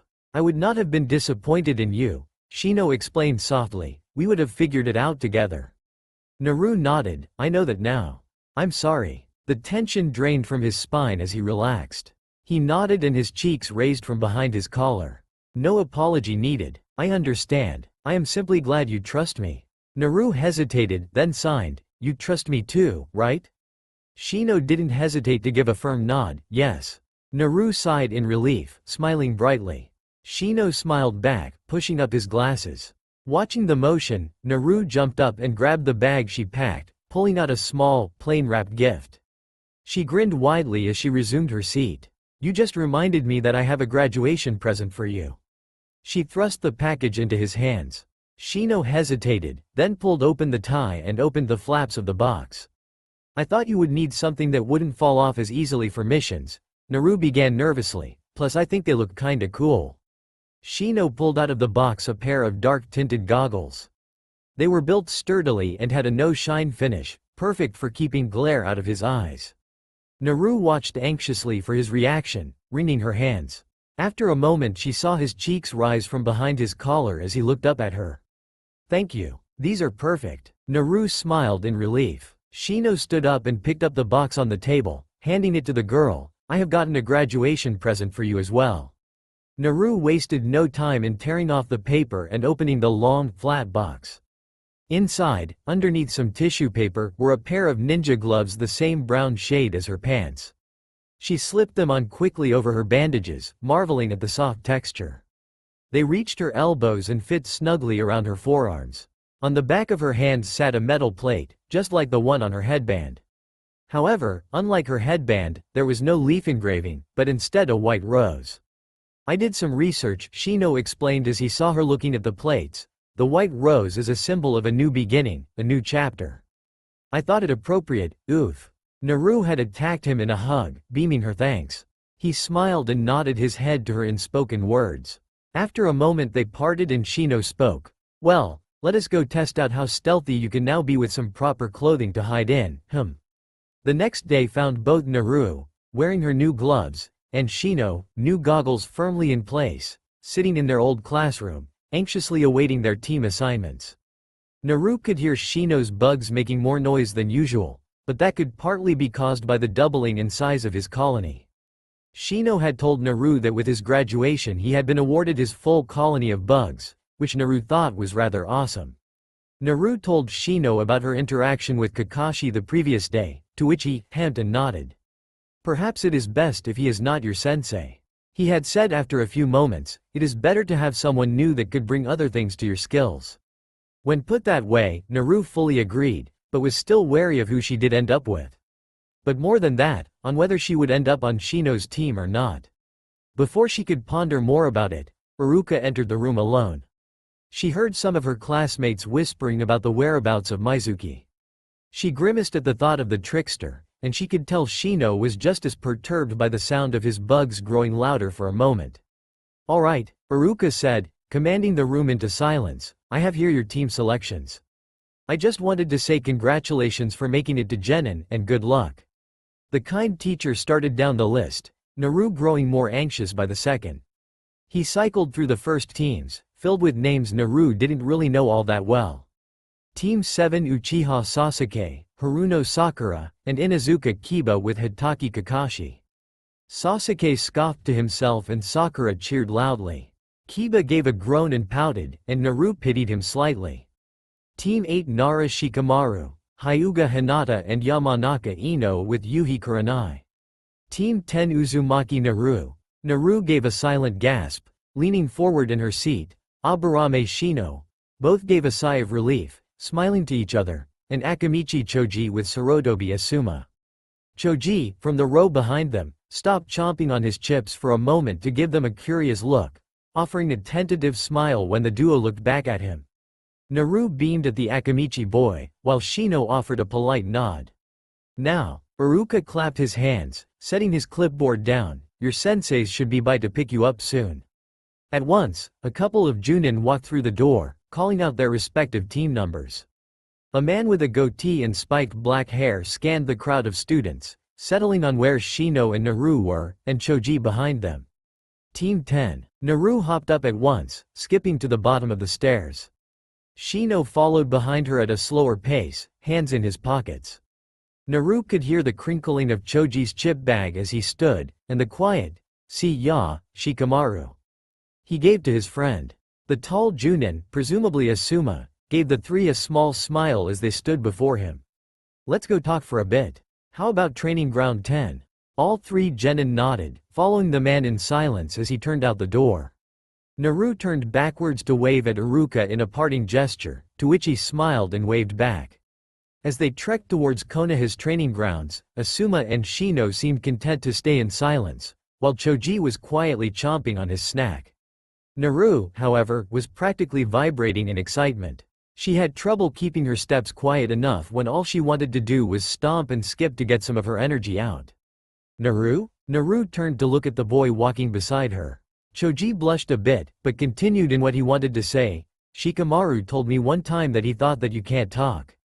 Is that true? Naru hesitated for a moment, but gave a nod in the affirmative. Choji simply blinked, then shrugged and said, "Oh, okay. I was just wondering." Naru noticed Asuma looking at them from the corner of his eye before he turned to look ahead again. Soon enough they arrived at the training ground. Asuma took a seat in the grass, his new students following suit. He looked around at them, a lazy smile on his face. And here I was worried I would get a loud group. He joked. The three genin said nothing to this, simply blinking at the Junin. Asuma chuckled a bit nervously, rubbing the back of his head. He pulled a cigarette from his hip pouch and lit it. Well, I'm sure you all, well most of you, sorry, we'll be talking soon enough. For now, how about some introductions? I'll go first. I am Sarutobi Asuma. I am a Junin level ninja. I enjoy smoking and playing games like Shogi and Go. As far as strengths, I like using my chakra blades and various jutsu. Weaknesses. Genjutsu? Your turn. The three looked around at each other. Shino gave a sigh and started talking. My name is Aburame Shino. I enjoy training with my bugs and Naru. My strengths are my bug techniques and tracking. My weakness is taijutsu. Choji went next. I am Akamichi Choji. I like food. My strength is my clan techniques and strength. My weakness is genjutsu, I guess. Naru jumped up to sign her introduction, which Shino translated automatically for Choji's sake. I am Uzumaki Naru. I like training with Shino and making trap designs. My strength is stealth and traps, and my weakness is jutsu, because I literally cannot do any. Asuma frowned a bit at this and raised a surprised eyebrow, but shook it off a moment later. Well, that wasn't exactly a lot of information, but I suppose we'll learn more about each other soon enough. So, tomorrow morning we will meet here at 9 a.m. sharp. There is a traditional Konoha test that you must pass in order to stay a genin. So, that means come ready. Asuma gave them a last smile before shouting, "Bye," and disappearing in a poof of smoke. The three sat there stunned for a moment before Choji commented, "When do we get to learn that?" Shino shrugged, standing up and dusting himself off. Choji and Naru followed his example. Choji folded up his empty chip bag and put it in his pocket. "Well, I'll see you two tomorrow, I guess." "Be seeing you," Shino replied, while Naru gave an enthusiastic wave at Choji's retreating figure. "Come on, Naru," Shino said after Choji had disappeared into the trees. "Let us go see what mother and father know about this Asuma." That's all for now. If you enjoy this video, then please like, share and do comments.